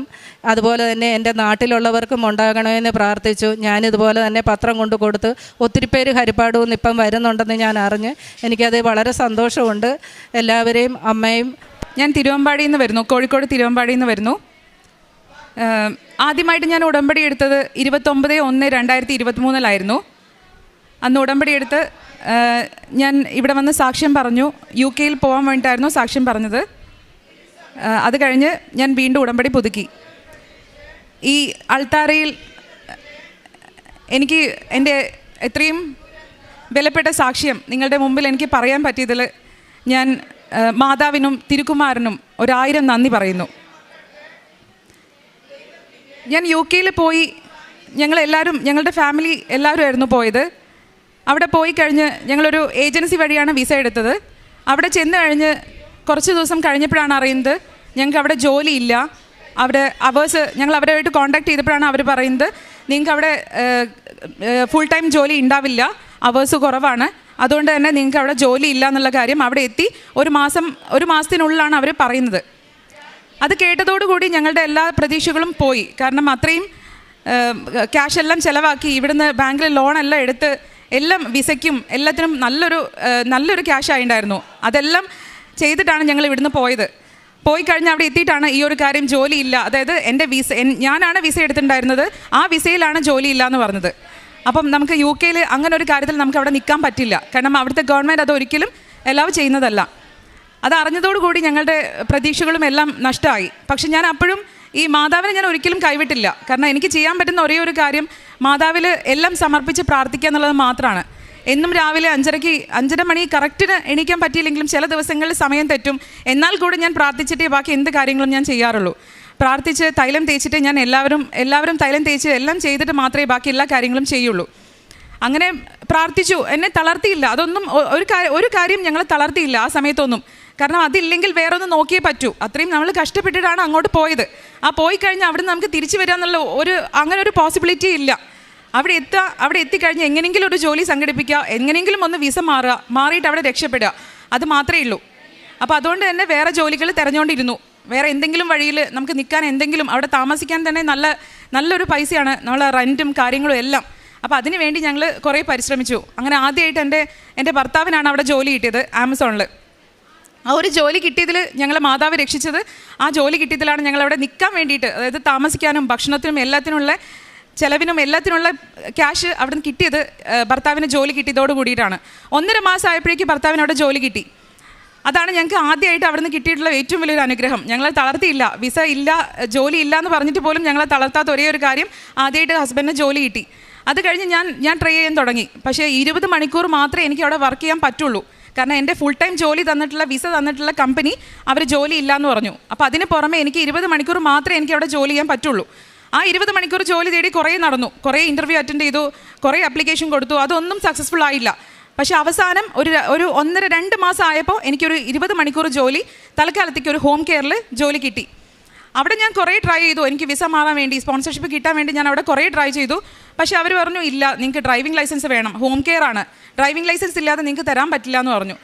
പക്ഷേ നല്ലൊരു ഹോം കെയർ ആയിരുന്നു, എന്നെ വലിയ കാര്യമായിരുന്നു, ജോലിയും അവേഴ്സും എല്ലാം എനിക്ക് നന്നായിട്ട് തന്നു. 20 മണിക്കൂറേ തരാൻ പറ്റുള്ളൂ എങ്കിൽ കൂടെ ഞാൻ ഫുള്ളി സാറ്റിസ്ഫൈഡ് ആയിരുന്നു. പക്ഷേ പലരും എൻ്റെ ചുറ്റും പലരും ഉണ്ടായിരുന്നു, കുറേ പേരുണ്ടായിരുന്നു, വിസ ഇല്ല രേഖ, നിനക്ക് വിസ ഇല്ല, നിനക്ക് അവേഴ്സ് ഇല്ല, ഫുൾ ടൈം ജോലി ഇല്ല, ഏത് നിമിഷം നിന്നെ ഇവിടുന്ന് ഡീപ്പോർട്ട് ചെയ്യേണ്ട സിറ്റുവേഷൻ വരും. ചെന്ന് കഴിഞ്ഞ് 2 മാസത്തിനുള്ളിലാണ് ഇതെല്ലാം പറയുന്നത്. പറയാൻ കുറേ പേരുണ്ടായിരുന്നു. നമ്മൾ ആകെ ടെൻഷൻ അടിപ്പിക്കുന്ന പോലെയാണ് അവരെല്ലാം പറയുന്നത്. എല്ലാം ശരിയാണ്, നമ്മൾ ടെൻഷൻ അടിക്കുക എല്ലാം ആണ്. പക്ഷേ 1% പോലും ഇന്ന് ഞാൻ ഈ നിമിഷം ഇവിടെ ഈ സ്റ്റേജിൽ നിൽക്കുന്നവരെ ഞാൻ ടെൻഷൻ അടിച്ചിട്ടില്ല. ഞാനും എൻ്റെ ഫാമിലിയും ഒന്നും ടെൻഷൻ അടിച്ചില്ല. കാരണം മാതാവിനെ പിടിച്ചിട്ടാണ് ഞാൻ ഇവിടുന്ന് പോയത്. UK പോകുന്നതിന് മുന്നേ ഞാനിവിടെ സാക്ഷ്യം വന്ന് പറഞ്ഞിട്ടാണ് ഞാൻ പോയത്. അപ്പോൾ മാതാവ് കൂടെയുള്ള ഒരൊറ്റ ധൈര്യത്തിൽ എനിക്കറിയാം അവിടെ എത്തി, അത് മാതാവാണ് എത്തിച്ചത്. ആ എത്തിച്ച മാതാവിനറിയാം എന്തായാലും ഞങ്ങളെ രക്ഷിക്കണം എന്നുള്ള കാര്യം. അപ്പോൾ അതുകൊണ്ട് 2 മാസം കഴിഞ്ഞപ്പോൾ എനിക്ക് ഹോം കെയറിൽ ജോലി കിട്ടി. അതിൻ്റെ കൂടെ തന്നെ ഞാനൊരു ഏജൻസി വഴി ഞാനൊരു കെയർ ഹോമിൽ ജോലി നോക്കി. കാരണം ജോലി നോക്കിയത് വിസ മാറാൻ വേണ്ടി മാത്രമാണ്. എനിക്ക് എങ്ങനെയെങ്കിലും വിസ മാറിയേ പറ്റൂ. ഞങ്ങൾ UK പോയത് ഒരു ഇംഗ്ലീഷ് ഏരിയ ആണ്, അവിടെ മലയാളീസൊക്കെ വളരെ കുറവുള്ളൊരു സ്ഥലമാണ്. അപ്പോൾ അവിടുന്ന് ഞാൻ ഒരു ഏജൻസി വഴി ഒരു കെയർ ഹോമിലേക്ക് ജോലി കയറി. അങ്ങനെ ഒരു 6-7 ദിവസം കഴിഞ്ഞപ്പോൾ എനിക്കറിയുന്ന പറഞ്ഞാൽ അവിടെ എത്തി പരിചയപ്പെട്ട ഒരു മലയാളി ചേട്ടൻ, ഷിനു പറയുന്ന ഒരു ചേട്ടൻ. ആ ചേട്ടൻ പറഞ്ഞു, രേഖ നീ അവിടെ ഡയറക്റ്റായിട്ട് അപ്ലൈ ചെയ്യ്, ഏജൻസി വഴി പോയാൽ നിനക്ക് വിസ മാറാൻ പറ്റില്ല, അപ്പോൾ ഡയറക്റ്റായിട്ട് നീ അപ്ലൈ ചെയ്യ്, അവർ വിളിക്കാതിരിക്കുക എന്തോ ആവട്ടെ. അങ്ങനെ ഞാൻ ഡയറക്റ്റ് ഇപ്പോൾ ഇന്ന് രാത്രി ഞാൻ അപ്ലൈ ചെയ്തു. അടുത്ത ദിവസം എനിക്ക് കോൾ വന്നു, ഇൻ്റർവ്യൂ കോള്. രേഖ നീ ഇവിടെ വർക്ക് ചെയ്യുന്നുണ്ടല്ലേ ഏജൻസി വഴി, നീ എന്നാ നിനക്ക് ഫ്രീ ആവുന്നത്, നീ ഒന്ന് ഇൻ്റർവ്യൂവിന് വാന്ന് പറഞ്ഞിട്ട്. അത് കേട്ടപ്പോൾ തന്നെ എനിക്ക് എന്താണെന്നറിയില്ല, എനിക്ക് എന്തോ വലിയൊരു സന്തോഷം. കാരണം ഇൻ്റർവ്യൂവിന് വിളിച്ചു, അടുത്ത ദിവസം തന്നെ ഇൻ്റർവ്യൂവിന് വിളിച്ചു. അങ്ങനെ ഇൻ്റർവ്യൂവിന് ഞാൻ പോയി, ഇൻ്റർവ്യൂ സക്സസ്ഫുൾ ആയി. അപ്പം അത് കഴിഞ്ഞപ്പോൾ ഞാൻ പറഞ്ഞു, എനിക്ക് വിസ മാറണം, ഞാൻ ഇങ്ങനെ പെട്ട് കിടക്കുന്ന ഒരു കുട്ടിയാണ്, അപ്പോൾ എനിക്ക് എത്രയും പെട്ടെന്ന് വിസ മാറണം, അല്ലാതെ ഞങ്ങൾക്ക് UK നിൽക്കാൻ പറ്റില്ല എന്ന് പറഞ്ഞു. അങ്ങനെ അവർ പറഞ്ഞു, ഓക്കെ രേഖ നോക്കാം നമുക്കെന്ന് പറഞ്ഞു. അങ്ങനെ ഒരാഴ്ചൻ്റെ ഉള്ളിൽ അവർ കോൾ വന്നു, രേഖ നിൻ്റെ വിസ ഒന്ന് കാണണം, നിൻ്റെ പഴയ വിസ ഒന്ന് കാണണം ഞങ്ങൾക്ക്, നീ ഒന്ന് വരണം എന്ന് പറഞ്ഞു. അങ്ങനെ ഞാൻ അവിടെ ചെന്നു കഴിഞ്ഞ് ഞാൻ എല്ലാം എക്സ്പ്ലെയിൻ ചെയ്തു, എൻ്റെ എല്ലാ കാര്യങ്ങളും എക്സ്പ്ലെയിൻ ചെയ്തു. അപ്പോഴാണ് അവർ പറയുന്നത്, അവർ വിചാരിച്ചിരുന്നത് ഞാൻ ആ ഏജൻസി വഴിയുള്ള, അതായത് ആ ഏജൻസിയാണ് എൻ്റെ എംപ്ലോയർ എന്നാണ് അവർ വിചാരിച്ചിരുന്നത്. പക്ഷേ അതല്ല എന്നുള്ള കാര്യം ഞാൻ അപ്പോൾ പറഞ്ഞപ്പോഴാണ് അവർ മനസ്സിലാക്കുന്നത്. പക്ഷേ അതിന് മുന്നേ അവർ എനിക്ക് വേണ്ടി സ്പോൺസർഷിപ്പിന് വേണ്ടി അപ്ലൈ ചെയ്ത് കഴിഞ്ഞു. ആ ഒരൊറ്റ തെറ്റിദ്ധാരണൻ്റെ പേരിൽ അവരെനിക്ക് വേണ്ടി അപ്ലൈ ചെയ്ത് കഴിഞ്ഞതിന് ശേഷമാണ് അറിയുന്നത് ഞാൻ അവരല്ല എൻ്റെ എംപ്ലോയർ എന്നുള്ള കാര്യം. പക്ഷേ ഞാൻ അറിഞ്ഞില്ല അതിന് മുന്നേ അവർ അപ്ലൈ ചെയ്തു എന്നുള്ള കാര്യം. അതോടെ ഞാൻ എൻ്റെ എല്ലാ പ്രതീക്ഷയും കഴിഞ്ഞു. പക്ഷേ മാതാവിൻ്റെ ആ ഒരു വിശ്വാസം ഞാൻ ഒരിക്കലും കൈവിട്ടില്ല. പക്ഷേ എനിക്കവിടെ ജോലി ഇല്ല, അതായത് ജോലി ഉണ്ടെങ്കിൽ കൂടെ അതായത് 20 മണിക്കൂർ പാർട്ട് ടൈം മാത്രമേ ഉള്ളൂ, അല്ലാതെ വിസ അവർ തരില്ല എന്നുള്ള കാര്യം ഉറപ്പിച്ചു ഞാൻ. കാരണം ഞാൻ എല്ലാ പ്രതീക്ഷയും കൈവിട്ടിട്ടാണ് ഞാൻ റൂമിൽ നിന്ന് പുറത്തിറങ്ങി. ഞാൻ ഹസ്ബൻഡ് പുറത്തുണ്ടായിരുന്നു. ഞാൻ പറഞ്ഞു, ഏട്ടാ ഇനി നോക്കണ്ട, കാരണം അവരിപ്പോഴാണ് സത്യങ്ങളെല്ലാം അറിഞ്ഞത്, ഞാൻ ഇങ്ങനെ വന്നാണ്, എനിക്ക് ജോലി തരില്ല അവർ പറഞ്ഞു. ഇതെല്ലാ കാര്യങ്ങളും ഇപ്പോഴാണ് അവർ മനസ്സിലാക്കിയത്. അതുകൊണ്ട് ഇവർ വിസ തരില്ല. കാരണം അങ്ങനെയുള്ള ഒരാൾക്കും അവിടെ ഞങ്ങൾ എത്ര അപ്ലൈ ചെയ്തിട്ടും അവരൊന്നും സമ്മതിച്ചില്ല, ഇങ്ങനെയുള്ളൊരു വിസയിൽ നിന്ന് നിങ്ങൾക്ക് മാറാൻ പറ്റില്ല എന്ന് തന്നെയാണ് പറഞ്ഞത്. അപ്പോൾ അതെല്ലാം ഞങ്ങൾ വിട്ടു കഴിഞ്ഞു. ഇനി വേറെ ഏതെങ്കിലും നോക്കാം, ഇവിടെ നിന്നുകൊണ്ട് വേറെ ഏതെങ്കിലും നോക്കാം എന്നുള്ള പ്രതീക്ഷയിൽ ഞങ്ങൾ അന്ന് പോയി കഴിഞ്ഞ് പിന്നെ ഒരു കോൺടാക്റ്റും ഇല്ല. അവർ ഒരു മെയിൽ അയച്ചില്ല, മെസ്സേജും അങ്ങനത്തെ ഒന്നുമില്ല, വിളിയൊന്നുമില്ല, പാർട്ട് ടൈമായിട്ട് വർക്ക് ചെയ്യാം ഒന്നും പറഞ്ഞില്ല. അതോടെ കഴിഞ്ഞു. അങ്ങനെ കഴിഞ്ഞ ഒരു 2-3 ആഴ്ച കഴിഞ്ഞപ്പോൾ എനിക്കൊരു മെയിൽ വന്നു. എൻ്റെ UK ഗവൺമെൻറ് നാളെ എനിക്ക് മെയിൽ വന്നത്. ആ മെയിൽ വന്നത് വിസയെ പറ്റിയിട്ടാണ്, അതായത് എൻ്റെ സ്പോൺസർഷിപ്പിനെ പറ്റിയിട്ടാണ് എനിക്ക് മെയിൽ വന്നത്. അപ്പം ഞാൻ താഴേക്കൊന്നും സ്ക്രോൾ ചെയ്ത് പോയില്ല, കാരണം മെയിലാണ്. അപ്പം ഞാൻ ഫ്രണ്ടിലുള്ളത് മാത്രം വായിച്ചു. അപ്പോൾ അതിൽ കൊടുത്തിരിക്കുന്നത് നിങ്ങളെ വിസ സ്പോൺസർഷിപ്പിൻ്റെ കാര്യം ഞങ്ങൾ നോക്കിക്കൊണ്ടിരിക്കുകയാണെന്നുള്ള കാര്യം മാത്രമേ ആ ടോപ്പിലുണ്ടായിരുന്നുള്ളൂ. പക്ഷേ താഴത്തേക്കുള്ളത് ഞാൻ നോക്കിയില്ല.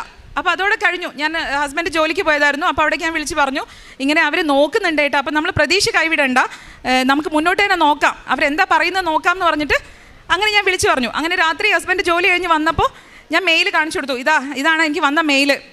പക്ഷേ ഇങ്ങനെയെങ്കിലും വന്നല്ലോ. അപ്പോൾ ഒരു ചെറിയൊരു ഒരു വെളിച്ചം നമുക്ക് കാണിച്ചു തന്നു മാതാവ്. എനിക്കറിയാം ഉറപ്പായിട്ടും ഒരിക്കലും കൈവിടില്ല എന്നുള്ളത് എനിക്ക് 100% എനിക്ക് അനുഭവം വന്നിട്ടാണ് ഞാൻ ഇവിടുന്ന് പോയത്. അപ്പോൾ ഞാൻ വേറെ കാര്യങ്ങളൊന്നും ചെയ്യുന്നില്ല. എനിക്ക് മാതാവിലുള്ള വിശ്വാസവും സ്നേഹവും മാത്രമേ ഉള്ളൂ, വേറെ ഒന്നും എൻ്റെ കയ്യിലില്ല. അപ്പോൾ അത് കഴിഞ്ഞ് ഞാൻ ഹസ്ബൻഡ് കാണിച്ചു കൊടുത്തപ്പോൾ ഹസ്ബൻഡ് അത് സ്ക്രോൾ ചെയ്തു താഴെ എന്താ ഉള്ളത്, നീ വെറുതെ നോക്കുമെന്ന് പറഞ്ഞിട്ട് വെറുതെ സ്ക്രോൾ ചെയ്ത സമയത്ത് താഴെ ഒരു ഫയലായിട്ട് കിടക്കുന്നുണ്ട്. എൻ്റെ സ്പോൺസർഷിപ്പാണത്. ഞാനത് കണ്ടതും എനിക്കറിയില്ല എന്താ ഞാൻ ഒന്നും ഞാൻ പ്രാർത്ഥിച്ചില്ല. ഞാൻ ആ മുട്ടുകുത്തി ഞാൻ അവിടെ നിന്ന് ഈ ഇമെയിൽ ഓപ്പൺ ചെയ്ത് ഞാൻ അവിടെ മുമ്പിൽ എന്നിട്ട് മുട്ടുകുത്തി ഞാൻ വിശ്വാസ പ്രമാണം ചൊല്ലി. എന്ത് സന്തോഷം വന്നാലും വിഷമം വന്നാലും എന്താണെങ്കിലും ഞാൻ ആ വിശ്വാസ പ്രമാണം ചൊല്ലും. അത് ചൊല്ലിക്കഴിയുമ്പോൾ എനിക്ക് ഒരു വിഷമം ഒന്നും ഉണ്ടാവില്ല. അത് 100% എനിക്ക് തെളിയിക്കപ്പെട്ടതാണ്. അതിലെൻ്റെ സ്പോൺസർഷിപ്പാണ് വന്നിരിക്കുന്നത്. ഞാൻ ജോലിയിൽ കയറിയിട്ട് പോലും ഇല്ല. കാരണം 1 മാസം ടൈം എടുക്കും. നമ്മൾ പാർട്ട് ടൈം ജോലിയിലാണെങ്കിലും ഏത് ജോലിയിലാണെങ്കിലും UK കയറണമെങ്കിൽ 1 മന്ത് എന്തായാലും എടുക്കും. കാരണം DBS എന്ന് പറയുന്ന പോലീസ് ക്ലിയറൻസ് ഉണ്ട്. അത് കഴിഞ്ഞ് പിന്നെ കുറേ ചെക്കിങ്ങും കാര്യങ്ങളൊക്കെ കഴിഞ്ഞ് വേണം നമുക്ക് ജോലിയിൽ കയറാൻ. അപ്പം ഞാൻ അതിന് വേണ്ടി വെയിറ്റ് ചെയ്യാണ്. അപ്പോൾ ആ സമയത്താണ് ഈ സ്പോൺസർഷിപ്പ് വന്നിരിക്കുന്നത്. ഞാൻ നേരെ കുറേ പേർക്ക് അയച്ചു കൊടുത്തു, ഇത് അത് തന്നെയാണോ, കാരണം എനിക്കറിയില്ല, എനിക്കൊന്നും മനസ്സിലാവുന്നില്ല. അതിൽ ഞാൻ അയച്ചു കൊടുത്തു. അവർ പറഞ്ഞു ഇത് നിൻ്റെ സ്പോൺസർഷിപ്പാണെന്ന്. അതിൽ ഞാൻ മാതാവിൻ്റെ അടുത്ത് പോയി, ഞങ്ങളെല്ലാവരും പോയി മുട്ടുകുത്തി ഞങ്ങൾ നന്ദി പറഞ്ഞു. അത് എപ്പോഴും പറയുന്നതാണ്, എന്നാൽ കൂടി നന്ദി പറഞ്ഞു. അതാണ് എൻ്റെ ആദ്യത്തെ അവിടെ ചെന്നിട്ടുള്ള എൻ്റെ ആദ്യത്തെ സാക്ഷി എന്ന് പറയുന്നത്, എൻ്റെ അനുഭവം എന്ന് പറയുന്നത് അതാണ്. അത് കഴിഞ്ഞ് സ്പോൺസർഷിപ്പ് മാത്രമേ ആയിട്ടുള്ളൂ. ഇനി വിസേൻ്റെ കാര്യമുണ്ട്. അപ്പോൾ വിസേൻ്റെ കാര്യം അപ്ലൈ ചെയ്യുന്നതിൻ്റെ മുന്നേ എനിക്ക് എൻ്റെ പേരിൽ ആദ്യം വിസ എടുക്കണം എന്നുണ്ടെങ്കിൽ 2 കാര്യം എനിക്ക് കിട്ടണം. ഒന്നുകിൽ എൻ്റെ അക്കൗണ്ടിൽ ഒരു 1,30,000 സംതിങ് നമ്മുടെ അക്കൗണ്ടിൽ കാണിക്കണം. അത് ജസ്റ്റ് കാണിക്കാൻ വേണ്ടി മാത്രമാണ്, വിസ മാറാൻ വേണ്ടിയിട്ട്. അല്ലെങ്കിൽ എൻ്റെ വിസ തന്നിട്ടുള്ള ആ സ്പോൺസർ അവരുടെ സ്പോൺസർഷിപ്പിൽ അവർ ആഡ് ചെയ്യണം, എനിക്ക് ഫിനാൻഷ്യലി സപ്പോർട്ട് ചെയ്യും എന്നുള്ള കാര്യം. പക്ഷെ അവർ തന്നിരിക്കുന്ന സ്പോൺസർ നോട്ടിൽ കൊടുത്തിരിക്കുന്നത് എന്നെ ഫിനാൻഷ്യലി സപ്പോർട്ട് ചെയ്യില്ല എന്നാണ്. അപ്പോൾ എനിക്ക് 2 വഴിയും എൻ്റെ അടഞ്ഞു കിടന്നു. കാരണം ഇതെനിക്ക് സപ്പോർട്ട് ചെയ്യില്ല എന്നും പറഞ്ഞു. അപ്പുറത്ത് ഇത്രയും 1 ലക്ഷത്തിന് മേലെ നമുക്ക് ക്യാഷ് അക്കൗണ്ടിൽ കാണിക്കണം. അത് 1 മന്ത് ആ അക്കൗണ്ടിൽ ഉണ്ടായിരുന്നു എന്നുള്ളത് കാണിക്കണം. പക്ഷേ 2 എൻ്റെ അടുത്തില്ല. എൻ്റെ അടുത്ത് ഒരു പൈസയും ഉണ്ടായില്ല. ഞങ്ങൾക്ക് ജീവിക്കാനുള്ള ക്യാഷ് അല്ലാതെ വേറെ ഒന്നും ഉണ്ടായില്ല. അപ്പം ഞാൻ എന്ത് ചെയ്യും എന്നുള്ളത് ഞാൻ മാതാവിൻ്റെ അടുത്ത് എല്ലാം ഞാൻ മാതാവുമായിട്ട് കോൺടാക്ട് ചെയ്യും, എല്ലാം ഞാൻ സംസാരിക്കും. എന്ത് കാര്യം ഉണ്ടെങ്കിലും ഞാൻ മാതാവിനോടാണ് സംസാരിക്കുക. എനിക്ക് വേറെ ഒന്നുമില്ല, വേറെ ആരുമില്ല. അപ്പം ഞാൻ അവിടെ നിന്ന് മുട്ടുകുത്തി ഞാൻ പ്രാർത്ഥിച്ചു, ഞാൻ എന്താ ചെയ്യുക, എനിക്ക് എന്താ ഒരു വഴിയുള്ളത്. അക്കൗണ്ടിൽ ക്യാഷ് കയറണമെങ്കിൽ 1 മാസം പിടിക്കും. അത് ഞാൻ കുറേ പേരോട് ഞാൻ പൈസ ചോദിച്ചു, ആരെടുത്തും ഇല്ല. കാരണം എല്ലാവരും അങ്ങനെയുള്ള ആളുകളാണ്. അപ്പം ഞാൻ അവരോട് ചോദിച്ചു എന്താ ചെയ്യുക, മാതാവിനോട് ഞാൻ ചോദിച്ചു. അപ്പോൾ എനിക്ക് ഒറ്റൊരു വഴി എനിക്ക് ഭർത്താവ് പറഞ്ഞു, നീ 2ഉം കൽപ്പിച്ച് നീ സ്പോൺസർഷിപ്പ് തന്ന് അവർക്ക് മെയിൽ അയക്കി. നിൻ്റെ കയ്യിൽ ക്യാഷ് ഇല്ല, അക്കൗണ്ടിലിടാൻ നിൻ്റെ കയ്യിൽ ക്യാഷ് ഇല്ല. ഈ സ്പോൺസർഷിപ്പിൽ നിങ്ങൾക്ക് എന്തെങ്കിലും ചെയ്തു തരാൻ പറ്റുമോ, എന്തെങ്കിലും ഒരു ഹെൽപ്പ് നിങ്ങൾക്ക് ചെയ്തു തരാൻ പറ്റുമെങ്കിൽ നിങ്ങൾ ചെയ്തതാ എന്നും പറഞ്ഞ് ഞാൻ 2 കൽപ്പിച്ച് മെയിൽ അയച്ചു. അങ്ങനെ ഞാൻ പാർട്ട് ടൈം ആയിട്ട് ജോലി ചെയ്യുന്ന അവിടുന്ന് 2ാമത്തെ ദിവസം 2 ദിവസം വെയിറ്റ് ചെയ്തു, ഒരു റിപ്ലൈയും ഇല്ല. അത് കഴിഞ്ഞ് 3ാമത്തെ ദിവസം ഞാൻ ജോലി കഴിഞ്ഞ് വൈകുന്നേരം തിരിച്ചു വരുമ്പോൾ എനിക്കൊരു മെയിൽ വന്നു. അപ്പോൾ ഞാൻ ഓപ്പൺ ആക്കുന്നതിന് മുന്നേ ഞാൻ വിശ്വാസ പ്രമാണം ചൊല്ലി, മാതാവേ ഇത് എന്തെങ്കിലും ഒരു സപ്പോർട്ട് ചെയ്യാമെന്ന് പറഞ്ഞിട്ടുള്ള എന്തെങ്കിലും ഒരു പോസിറ്റീവായിട്ടുള്ള റിപ്ലൈ ആവണേ, അല്ലാതെ എനിക്ക് വേറെ വഴിയില്ല എന്ന് പറഞ്ഞ് ഞാനത് ഞാൻ ഓപ്പൺ ആക്കി കഴിഞ്ഞപ്പോൾ അതിൽ കൊടുത്തിരിക്കുന്നവർ എനിക്ക് ഓൾറെഡി തന്ന സ്പോൺസർഷിപ്പിൽ അവർ എഡിറ്റ് ചെയ്തിട്ട് ഏറ്റവും ടോപ്പിൽ അവർ ആഡ് ചെയ്തു, സ്പോൺസർ നോട്ടായിട്ട് അവർ ആഡ് ചെയ്തു, ഫിനാൻഷ്യലി എന്നെ സപ്പോർട്ട് ചെയ്യും എന്നുള്ളത്. ഞാൻ ഒരിക്കലും പ്രതീക്ഷിക്കാത്തൊരു കാര്യമാണ്. അങ്ങനെ ചെയ്യുന്ന എനിക്ക് തീരെ തോന്നുന്നില്ല. ഒരു തന്ന സ്പോൺസർഷിപ്പ് എഡിറ്റ് ചെയ്തിട്ട് ഫിനാൻഷ്യലി സപ്പോർട്ട് ചെയ്യും എന്നുള്ളത് അവർ ആഡ് ചെയ്തു എന്നുണ്ടെങ്കിൽ അത് മാതാവ് കളിച്ച കളിയാണെന്ന് എനിക്ക് നന്നായിട്ട് അറിയാം. വേറെ ഒന്നുമല്ല, അത് മാതാവ് ചെയ്ത കാര്യമാണ്. അത് അവിടെ കിടന്ന് ഞാൻ റോഡിൻ്റെ മുകളിൽ നിന്നാണ് ഞാൻ മെയിൽ വായിക്കുന്നത്. ആ റോഡിൻ്റെ മുകളിൽ നിന്ന് തന്നെ ഞാൻ മുട്ടുകുത്തി ഞാൻ അവിടെ വീണു. ഞാൻ അവിടെ കരയായിരുന്നു. പക്ഷെ കരയാന്ന് പറഞ്ഞത് വിഷമത്തിലുള്ള കരച്ചിലല്ല, സന്തോഷം കൊണ്ടുള്ള കരച്ചിലാണ്. ഇത്രയും നമ്മളെ ഹെൽപ്പ് ചെയ്യാനും ഒക്കെ ഈ ഒരു മാതാവ് കൂടെ, സഞ്ചാരി മാതാവ് എന്ന് പറയുന്നത് വെറുതെ ഉള്ള കാര്യമല്ല.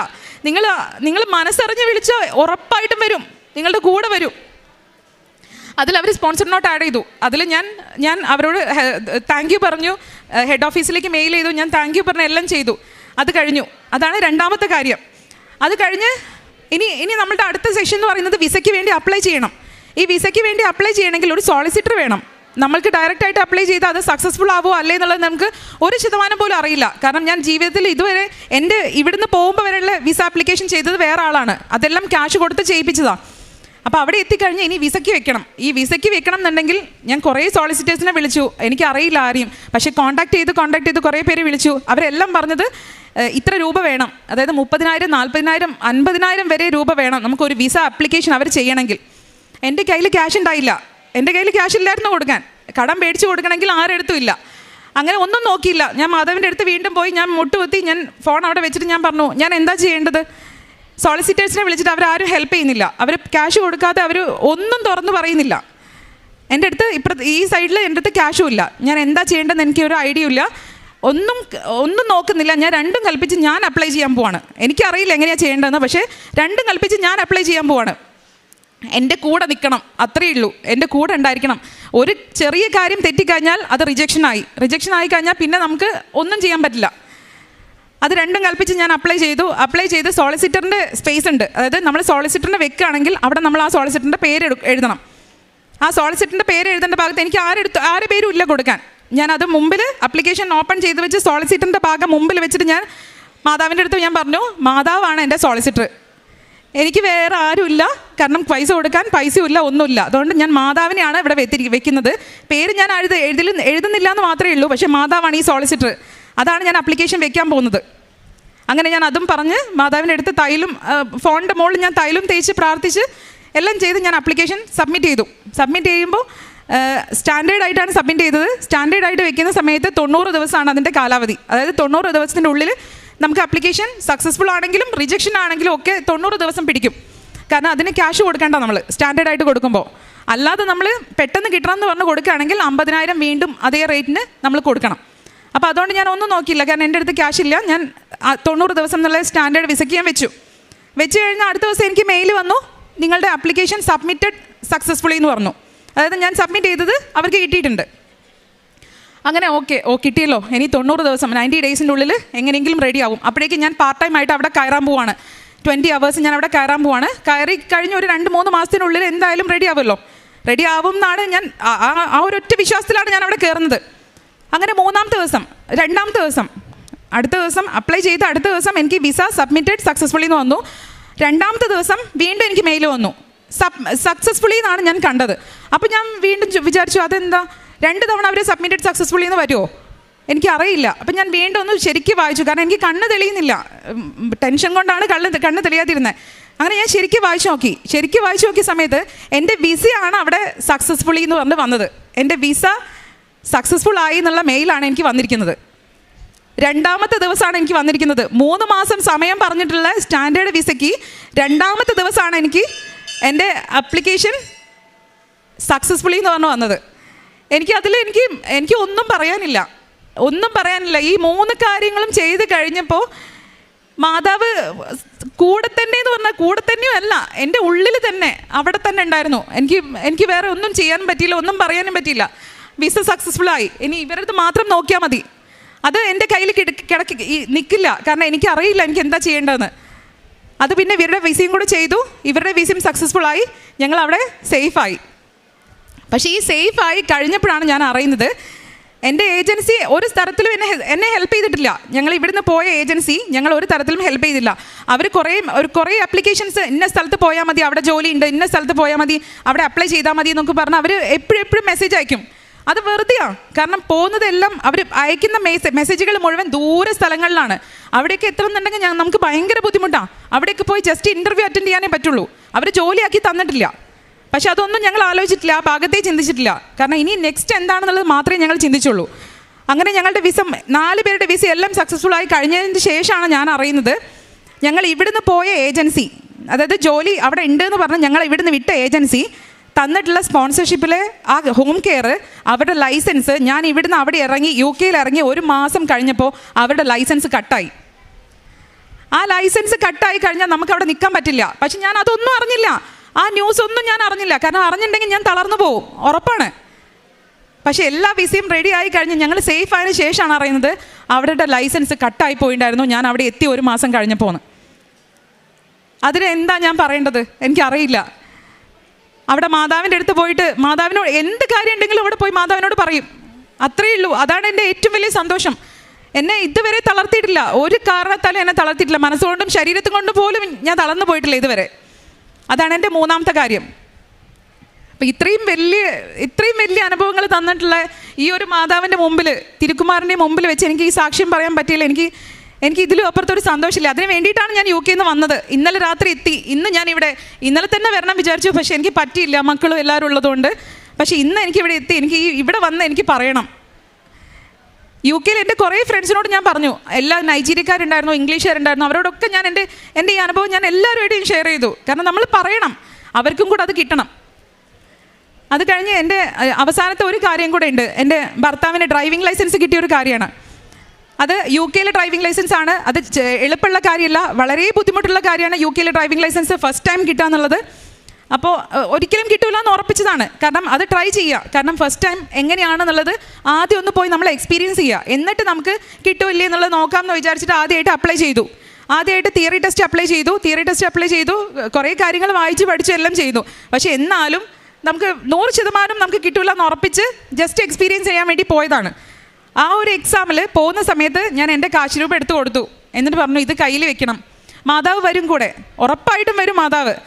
ആ കൂടെ ഉണ്ടെങ്കിൽ ഒന്നും ടെൻഷൻ അടിക്കേണ്ട, കയ്യിൽ വെച്ചാൽ മതി. അപ്പം ഹസ്ബൻഡ് പറഞ്ഞു, ഇല്ല, ഒന്നും നമുക്ക് എക്സാം ഹാളിലേക്ക് കൊണ്ടുപോകാൻ പറ്റില്ല, അതുകൊണ്ട് ഞാൻ അത് കൊണ്ടുപോയിട്ട് കാര്യമില്ല പറഞ്ഞു. അപ്പോൾ ഞാൻ പറഞ്ഞു, കുഴപ്പമില്ല, പേഴ്സില്ലേ, പേഴ്സിൽ വെച്ചാൽ മതി. ആ പേഴ്സ് എവിടെയാണോ വെക്കുന്നത് അതവിടെ നിന്നോട്ടെ, ഒരു കുഴപ്പമില്ല എന്ന് പറഞ്ഞു. അങ്ങനെ അതും കൊണ്ടുപോയി എക്സാം എഴുതി. എക്സാമിൽ പാസ്സായിട്ടാണ് തിരിച്ചു വന്നത്.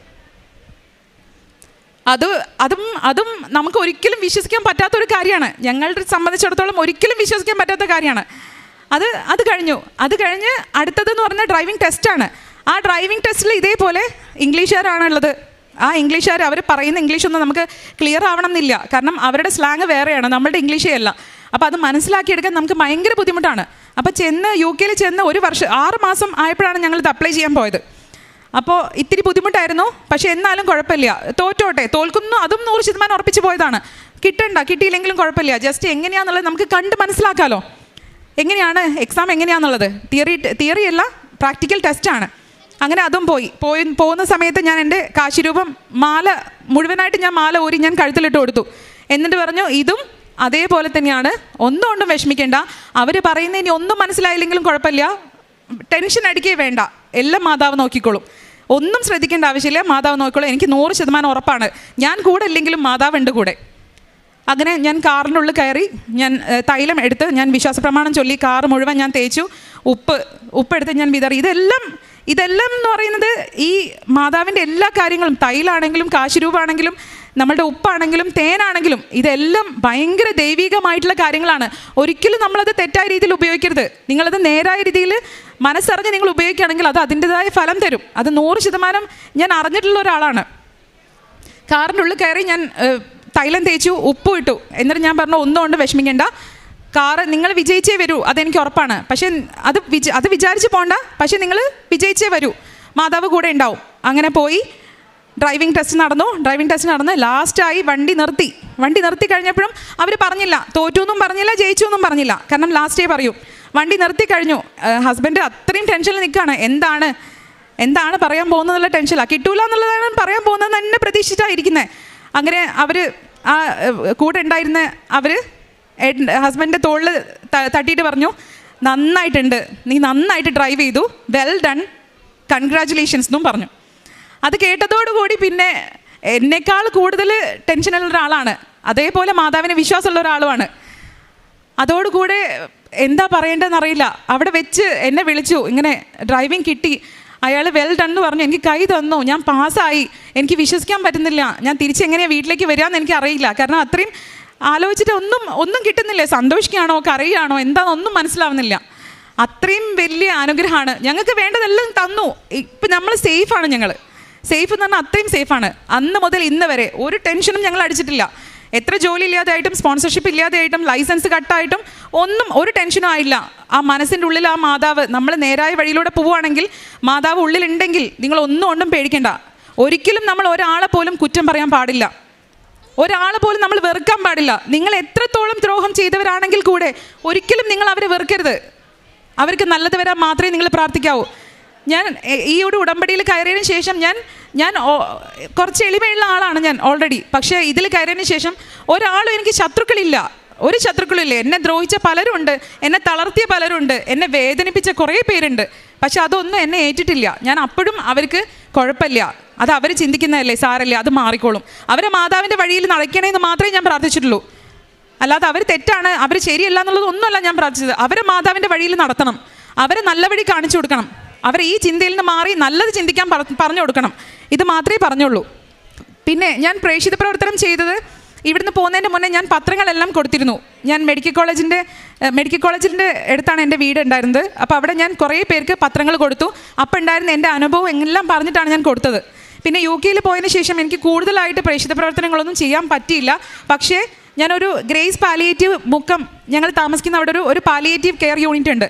അവിടെ ഞാൻ പോയി 1 മാസം ഞാൻ അവരുടെ കൂടെ വർക്ക് ചെയ്തു. എന്നെക്കൊണ്ട് സഹായിക്കാൻ പറ്റുന്ന എല്ലാം ഞാൻ സഹായിച്ചു, മനസ്സുകൊണ്ടും ശരീരം കൊണ്ടും എല്ലാം ഞാൻ സഹായിച്ചു.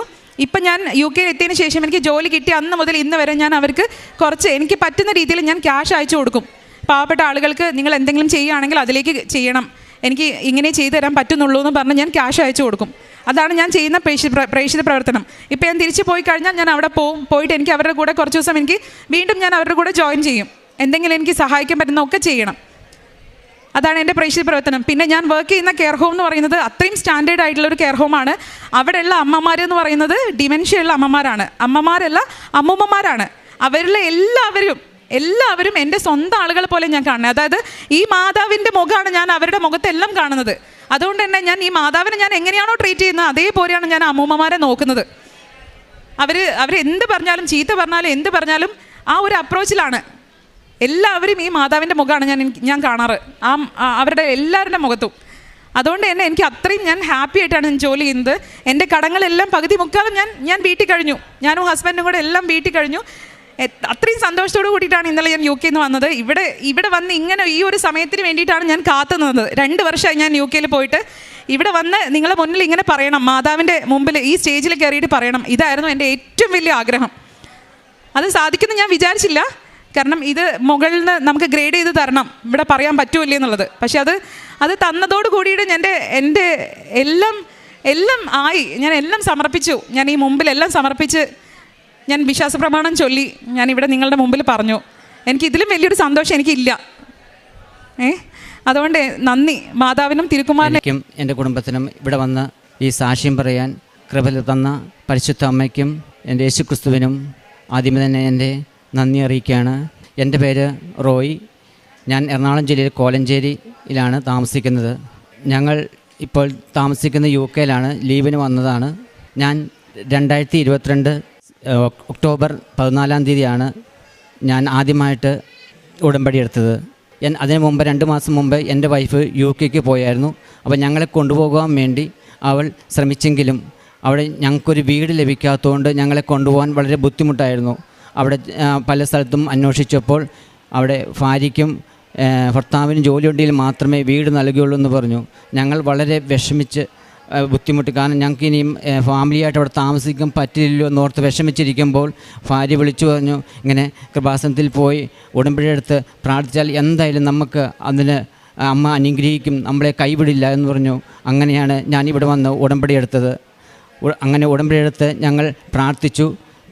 നിരന്തരമായി രാവിലെ വൈകുന്നേരം പ്രാർത്ഥിച്ചുകൊണ്ടിരുന്ന ഫലമായി ഒരു ദിവസം ഇവർക്ക് ഒരു വീട് കാണാൻ ഉള്ള ചാൻസ് കിട്ടി. ഇവളുടെ കൂടെ വർക്ക് ചെയ്യുന്ന സ്റ്റാഫ് ക്ലാസ്സിൽ വന്ന ഉണ്ടായിരുന്നു. ആ ഉപ്പും കൊണ്ടുപോയി ആ വീട് കണ്ടപ്പോൾ അവർക്ക് ഇഷ്ടപ്പെട്ടു. ആ ഉപ്പ് ആ വീട്ടിലിടുകയും ചെയ്തു. ഒരിക്കലും കിട്ടുമില്ല എന്ന് പ്രതീക്ഷിച്ചിരുന്ന ആ വീട് ഞങ്ങൾക്ക് കിട്ടുകയും അങ്ങനെ 3 വർഷക്കാലം ഞങ്ങളവിടെ താമസിക്കുകയും അമ്മയുടെ അനുഗ്രഹത്താൽ 3 വർഷക്കാലം അവിടെ താമസിക്കുകയും ചെയ്തു. അങ്ങനെ ഇരിക്കെ എൻ്റെ വൈഫ് OSCEM CBTക്കും എക്സാം പ്രിപ്പയർ ചെയ്യുകയും അതിന് എക്സാമിന് പാസ്സാവുകയും ചെയ്തു. അവൾ പോയപ്പോൾ കാശ് രൂപവും കൊന്തമാലയും കയ്യിൽ പിടിച്ചുകൊണ്ടാണ് പോയത്. പക്ഷേ എക്സാമിൻ്റെ സമയത്ത് ഒന്നും ഇതിൽ കയറ്റാനോ ഒന്നും പറ്റില്ലായിരുന്നു. അവളുടെ മാലയിൽ കാശ് രൂപം ഇട്ടുകൊണ്ട് പോയി. അവൾ എക്സാം എഴുതി കഴിഞ്ഞപ്പോൾ എന്നോട് പറഞ്ഞു, ജയിക്കില്ല, ഭയങ്കര ടഫായിരുന്നു, ഇനിയും എഴുതേണ്ട വരും എന്ന് പറഞ്ഞു. ഞാൻ പറഞ്ഞു, പേടിക്കേണ്ട, നമുക്ക് അമ്മയോട് പ്രാർത്ഥിക്കാമെന്ന് പറഞ്ഞു. അതിൻ്റെ ഫലമായിട്ട് അവൾ ഫസ്റ്റ് ചാൻസിൽ തന്നെ OSCEM CBTയും പാസ്സാകുകയും അമ്മയോട് 1000 നന്ദി ഞങ്ങൾ അപ്പം തന്നെ അർപ്പിക്കുകയും ചെയ്തു. പക്ഷേ 2 മാസം കഴിഞ്ഞപ്പോൾ എൻ്റെ വൈഫിൻ്റെ ജോലി വർക്ക് ചെയ്ത സ്ഥാപനത്തിൽ നഷ്ടപ്പെടുകയും അതോടുകൂടി ഞങ്ങൾ ആകെ നിരാശരാകുകയും ചെയ്തു.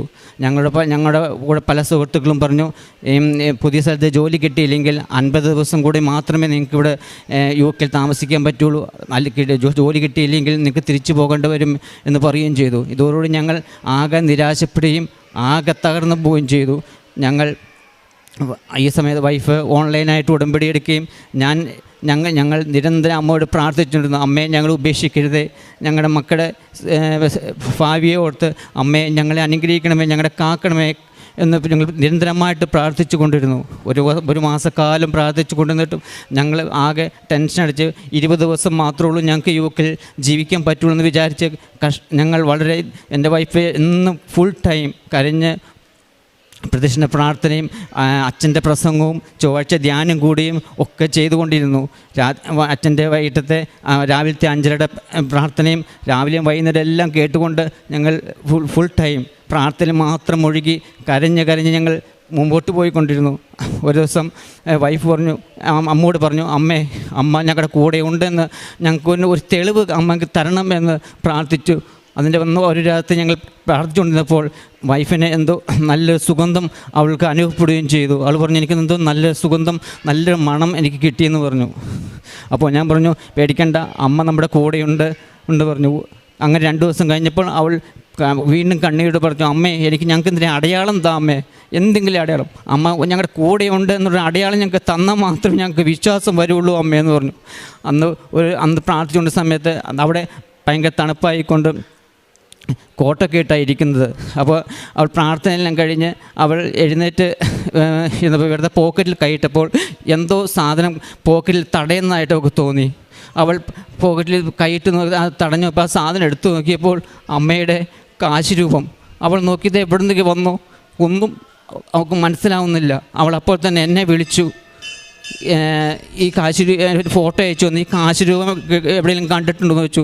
ഞാൻ പറഞ്ഞു, ഈ കാശ് രൂപം ഞാൻ കണ്ടിട്ടില്ല, ഞാൻ ഉടമ്പടി എടുത്തപ്പോൾ ചെറിയ കാശ് രൂപമായിരുന്നു, എനിക്കറിയില്ല എന്ന് പറഞ്ഞു. അവൾ പറഞ്ഞു, എനിക്കിങ്ങനെ കോട്ടിൽ നിന്ന് കിട്ടിയതാണ്, പ്രാർത്ഥന നോക്കിയപ്പോൾ കോട്ടിൽ നിന്ന് കിട്ടിയതാണ്, ആ കാശ് രൂപമാണ് ഈ കാണുന്നത്.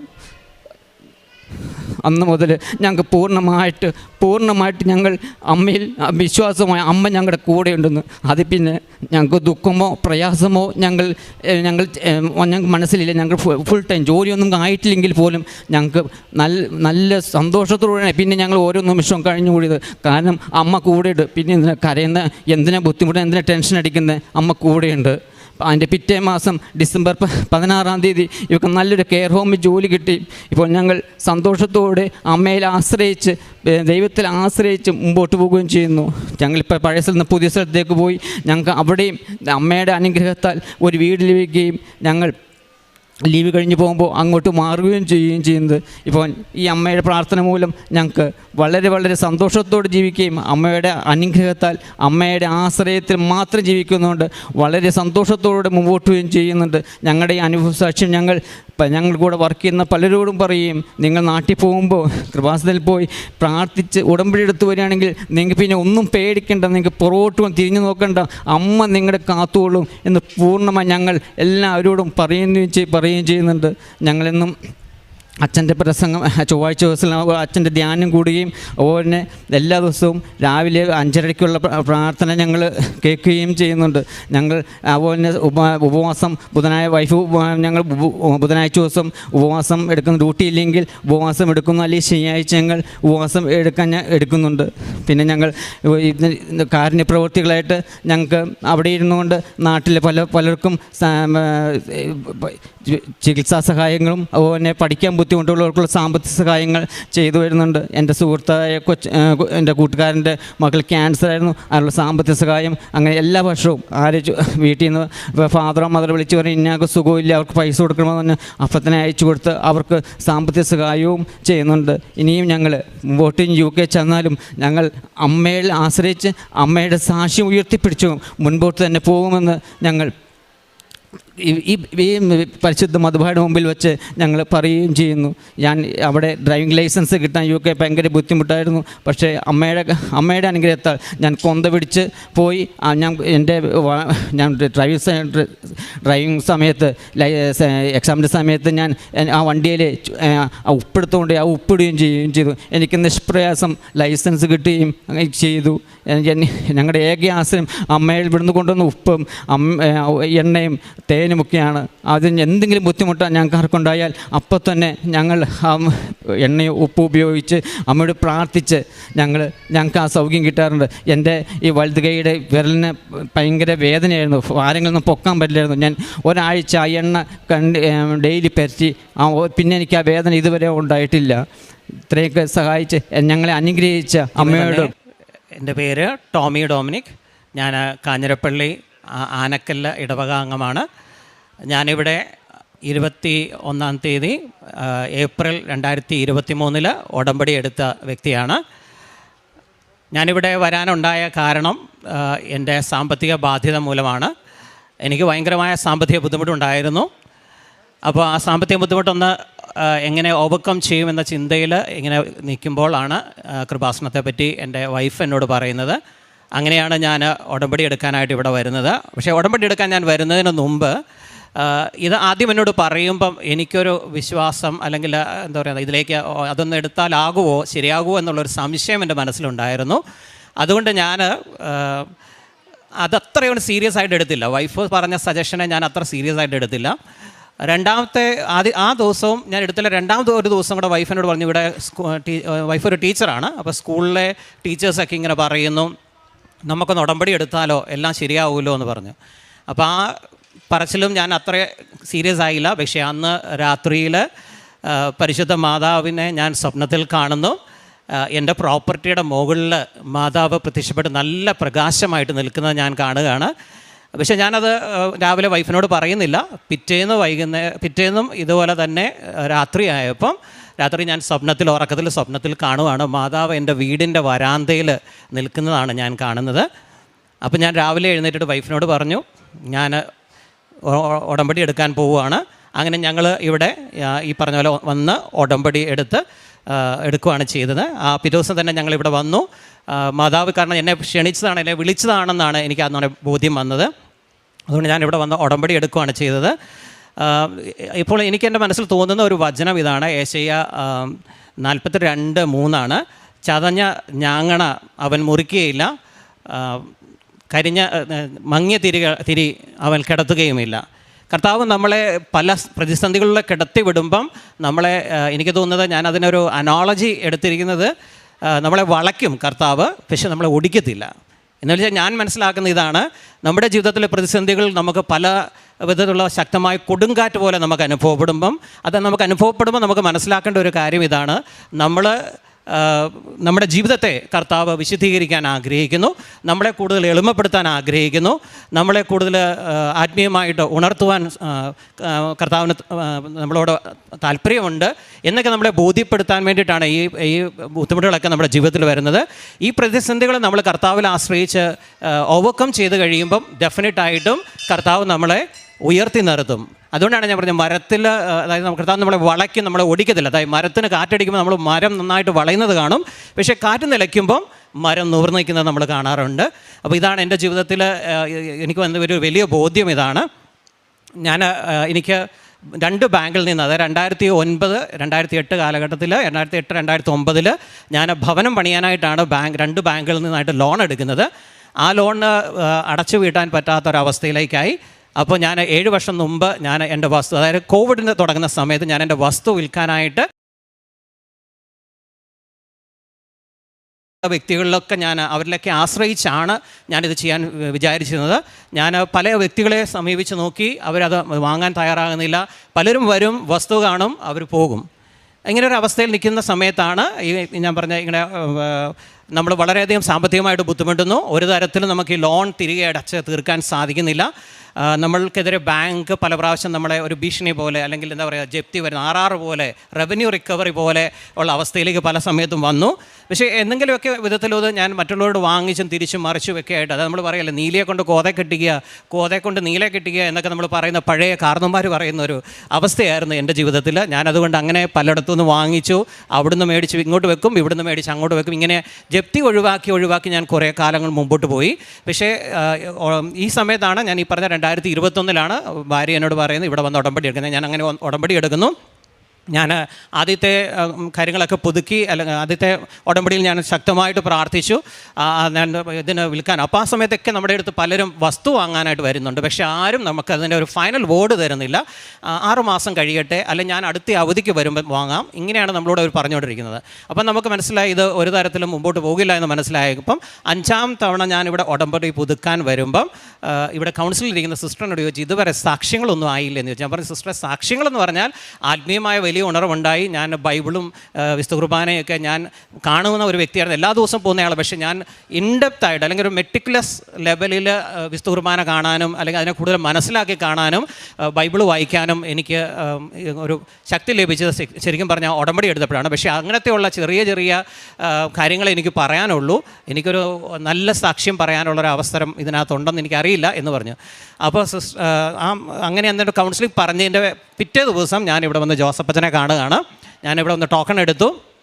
ജോസഫ് അച്ഛനെ ഇവിടെ പ്രാർത്ഥിച്ചിട്ട് എനിക്കൊരു കാശ് രൂപം തന്നിട്ട് പറഞ്ഞു, ഉപ്പിട്ട് പ്രാർത്ഥിക്കണമെന്ന് മാത്രം പറഞ്ഞു. അപ്പോൾ ആ സമയത്ത് എന്നോട് ബാങ്കിൽ നിന്ന് പ്രഷർ കൂടുതലാണ്. അവർ പറയണം എത്രയും പെട്ടെന്ന് അടയ്ക്കണം, ഇല്ലെങ്കിൽ ഞങ്ങൾ RR എന്നുള്ള നടപടിയിലേക്ക് മൂവ് ചെയ്യും എന്നുള്ളതാണ്. ബാങ്കിൽ നിന്ന് 2 തവണ വീടുകളിൽ ആളുകൾ അന്വേഷിച്ച് വന്നു. അപ്പോൾ എനിക്ക് വലിയ ബുദ്ധിമുട്ടുകളാകാൻ തുടങ്ങി, മാനസികമായിട്ട് എന്താ ചെയ്യണം. പക്ഷേ ഞാൻ കർത്താവിൽ ആശ്രയിച്ച് മാതാവ് ഞങ്ങൾക്ക്. അപ്പോൾ എന്നോട് ഭാര്യ പറയുന്നുണ്ട്, നമ്മൾ എന്ത് ചെയ്യുന്നത്? ഞാൻ പറയും, നമ്മൾ ഉടമ്പടിയിലാണ് നിൽക്കുന്നത്, ഒന്നും പേടിക്കണ്ട, കർത്താവ് വഴിയൊരുക്കും, കർത്താവിൻ്റേതായ ഒരു സമയമുണ്ട്, ആ സമയത്ത് നമുക്ക് കാര്യങ്ങൾ ഭംഗിയായിട്ട് നടപ്പിലാക്കി തരുമെന്ന് ഞാൻ പറഞ്ഞു. തുക ഏകദേശം എടുത്ത ലോൺ 18 ലക്ഷം രൂപയായിരുന്നു. ഞങ്ങൾ അടയ്ക്കാൻ വന്നപ്പോഴത്തേക്ക് അത് 30 ലക്ഷം രൂപ ആയിട്ട് മാറിയിട്ടുണ്ടായിരുന്നു. അതാണ് ഞങ്ങൾക്കുണ്ടായിരുന്ന ഏറ്റവും വലിയ. അപ്പോൾ ഞാനിവിടെ വന്ന് അച്ഛനോട് അതാണ് എഴുതിയതാണ് പറഞ്ഞത്, 30-32 ലക്ഷം രൂപയോളം വന്നാലും നമുക്കിത് ക്ലോസ് ചെയ്യാൻ പറ്റത്തുള്ളൂ. അങ്ങനെയാണ് നമ്മൾ അച്ഛനോട് ഇവിടെ പറയുന്നത്. അങ്ങനെ ഞാൻ ഇത് ഇവിടെ കൊണ്ടുപോയി ഈ ഉടമ്പടി കാശ് രൂപയുടെ അച്ഛനെ കണ്ടപ്പോൾ അച്ഛൻ പ്രാർത്ഥിച്ച് തന്നു. ഞാനത് കൊണ്ടുപോയി എൻ്റെ വസ്തുവിൻ്റെ നടുക്ക് കുഴിച്ചിട്ടു. ഉടമ്പടി ഉപ്പ് വിതറി പ്രാർത്ഥിക്കാൻ അച്ഛൻ പറഞ്ഞിട്ട് ഞാൻ അവിടെ നിന്ന് വിശ്വാസ പ്രമാണങ്ങളൊക്കെ ചൊല്ലി. അതൊരു ഈ 2025 മെയ്യിലാണ് ആ കാര്യങ്ങൾ സംഭവിക്കുന്നത്. അപ്പോൾ ആ സമയത്ത് ഞാൻ ഡെയിലി ബ്രെഡ്, ജോസഫ് അച്ഛൻ്റെ ഡെയിലി ബ്രെഡ് രാവിലെ കൂടിക്കൊണ്ട് നിൽക്കുമ്പം അച്ഛൻ ഇവിടെ നിന്ന് പറയുവാണ്, വസ്തു വിൽക്കാനായിട്ട് ആഗ്രഹിക്കുന്ന വ്യക്തികൾക്ക് 7 ദിവസത്തിനകത്ത് നിങ്ങളുടെ വസ്തു വിറ്റ് മാറി കടബാധ്യതയിൽ നിന്ന് ഒഴിവാക്കാൻ സാധിക്കുമെന്നും. അപ്പോൾ ഞാനത് എൻ്റേതാണെന്ന് തന്നെ ഉറച്ച് വിശ്വസിച്ചു. അപ്പോൾ ഞാൻ പ്രാർത്ഥിക്കാൻ തുടങ്ങി, മാതാവ് ഇത് എൻ്റെ തന്നെ ആയിരിക്കണേ, എനിക്കൊരു അടയാളം തരണേ എന്ന് പ്രാർത്ഥിക്കാൻ തുടങ്ങി. അടുത്ത ദിവസം ഒരു സംസ്കാര ശുശ്രൂഷ ഉണ്ടായിരുന്നു തിരുവനന്തപുരത്ത്. അപ്പോൾ ഞാൻ തിരുവനന്തപുരത്തേക്ക് പോയി. അവിടെ ചെന്ന് ഈ ശുശ്രൂഷ കഴിഞ്ഞ ഉടനെ ഞാൻ അവിടെ വഴുതക്കാട് പള്ളി എന്ന് പറഞ്ഞ പള്ളിയുണ്ട്, അവിടെ പള്ളിയിൽ കയറി മാതാവിൻ്റെ വലിയൊരു തിരുസ്വരൂപമുണ്ട്, അതിന് മുമ്പിൽ നിന്ന് ഞാൻ പ്രാർത്ഥിക്കാൻ തുടങ്ങി. അപ്പോൾ കൂടുതൽ ശക്തമായിട്ട് ഞാനിങ്ങനെ പ്രാർത്ഥിക്കുമ്പോൾ എൻ്റെ മനസ്സിലിങ്ങനെ തോന്നുവാണ്, നീ പേടിക്കേണ്ട, നിൻ്റെ വസ്തു ഉടനെ വിൽക്കും, നിൻ്റെ എല്ലാ പ്രശ്നങ്ങൾക്കും ഒരു പരിഹാരം ഉണ്ടാകുന്ന ഒരു തോന്നൽ, അല്ലെങ്കിൽ ആരോ സംസാരിക്കുന്ന പോലെ ഒരു ഫീലിംഗ് എൻ്റെ മനസ്സിൽ തോന്നി. അപ്പം ഞാൻ പറയും, മാതാവേ ഒരു അടയാളം തരണം എന്ന് ഞാൻ പറഞ്ഞു. അടുത്ത ദിവസം അന്ന് പള്ളിയിൽ ഈ ഞങ്ങൾ കൊന്ത ജെല്ലിയുടെ പുറത്തോട്ട് ഇറങ്ങുമ്പം മഴ തൂളാൻ തുടങ്ങി. ഞങ്ങൾ കുറച്ച് ദൂരം തിരികെ യാത്ര ചെയ്തപ്പോഴത്തേക്കും എൻ്റെ ജ്യേഷ്ഠൻ എന്നോട് പറയുവാണ്, നീ മുകളിലേക്കൊന്ന് നോക്കിക്കേ, ഇതാ മഴവില്ല് തെളിഞ്ഞ് നിൽക്കുന്നതെന്ന് പറഞ്ഞു. അങ്ങനെ അപ്പോൾ എനിക്ക് മനസ്സിൽ ഉറപ്പിച്ചു, മാതാവ് എനിക്ക് അടയാളം തന്നതാണെന്ന് ഞാൻ ഉറപ്പിച്ചു. പിറ്റേന്ന് വൈകിട്ട് 7 മണി സമയത്ത് 2 ബ്രോക്കർമാർ എന്നെ വിളിക്കുവാണ്, ഒരു പാർട്ടി വന്നിട്ടുണ്ട് വസ്തു എടുക്കാനായിട്ട്, ഞങ്ങളിപ്പോൾ വരുവാന്ന് പറയും. അപ്പോൾ ഞാൻ ചോദിച്ചു, രാത്രിയിൽ വന്ന് നിങ്ങളെങ്ങനെയാണ് വസ്തു കാണുന്നത്, ഇരുട്ടത്ത് നിങ്ങളെങ്ങനെയാണ് വസ്തു കാണുന്നത്? അപ്പോൾ പറഞ്ഞു, ഇരുട്ടത്തെ പുള്ളി വസ്തു കണ്ടു, ഞങ്ങൾ വസ്തു കാണിച്ചിട്ടാണ് നിൽക്കുന്നത്, സാറൊന്ന് കയറി വന്നാൽ മതി. അപ്പോൾ ഞാനൊരു ചെറിയ രീതിയിൽ അധ്യാപകനൊക്കെ നടത്തുന്നതാണ്. അപ്പോൾ സാറൊന്ന് കയറി വന്നാൽ മതി, വീട്ടിലേക്ക് കയറി വരാൻ പറഞ്ഞു. ഞാൻ അങ്ങനെ വീട്ടിൽ വന്നപ്പം അദ്ദേഹം എന്നോട് പറയുകയാണ്, എനിക്ക് വസ്തു ഇഷ്ടപ്പെട്ടു, ഞാനിത് വാങ്ങിക്കാൻ റെഡിയാണ്, നാളെ വൈഫിനെ കൂടെ കാണിച്ചിട്ട് അഡ്വാൻസ് തരാമെന്ന് പറഞ്ഞു. അങ്ങനെ പിറ്റേ ദിവസം അദ്ദേഹം വൈഫിനെ കൊണ്ട് കാണിച്ചിട്ട് എനിക്ക് അഡ്വാൻസ് തരുവാണ്. ആദ്യത്തെ പ്ലോട്ട് പോയി, ഞാനൊരു 30 സെൻറ്റാണ് വിൽക്കാനിട്ടിരുന്നത്, അത് ആദ്യത്തെ 15 സെൻറ്റ് അദ്ദേഹം വാങ്ങിച്ചു. അപ്പോൾ അഡ്വാൻസും തന്നു. അപ്പോൾ അതിൻ്റെ പിറ്റേ ദിവസം വീണ്ടും ഞാൻ നോക്കുമ്പം അടുത്ത ദിവസം തന്നെ അടുത്ത ഒരു പാർട്ടി വരുവാണ്, അടുത്ത 15 സെൻറ്റും കച്ചവടമായി. അപ്പോൾ ഞാൻ ഈ വസ്തു വിറ്റ് കിട്ടിയ ഉടനെ, അഡ്വാൻസ് ആയ ഉടനെ ഞാനിവിടെ വന്ന്, അലക്സച്ചനായിരുന്നു അന്ന് ഇവിടെ ഇരുന്നായിരുന്നു സാക്ഷ്യത്തിൻ്റെ അവിടെ, ഞാൻ അച്ഛൻ്റെ അടുത്ത് വന്ന് പറഞ്ഞു, ഇങ്ങനെ എൻ്റെ വസ്തു വിറ്റു, ഞാൻ സാക്ഷ്യം പറയട്ടെ എന്ന് ചോദിച്ചു. അപ്പോൾ അച്ഛൻ പറഞ്ഞു, വേണ്ട, ഇപ്പോൾ പറയണ്ട, അതിൻ്റെ ട്രാൻസാക്ഷൻസ് എല്ലാം കംപ്ലീറ്റ് ചെയ്യട്ടെ, ഫൈനാൻഷ്യലായിട്ടുള്ള എല്ലാ ഇടപാടുകളും തീർത്തിട്ട് വസ്തു എഴുതി കൊടുത്തതിന് ശേഷം ഇവിടെ വന്നാൽ മതി എന്ന് പറഞ്ഞു.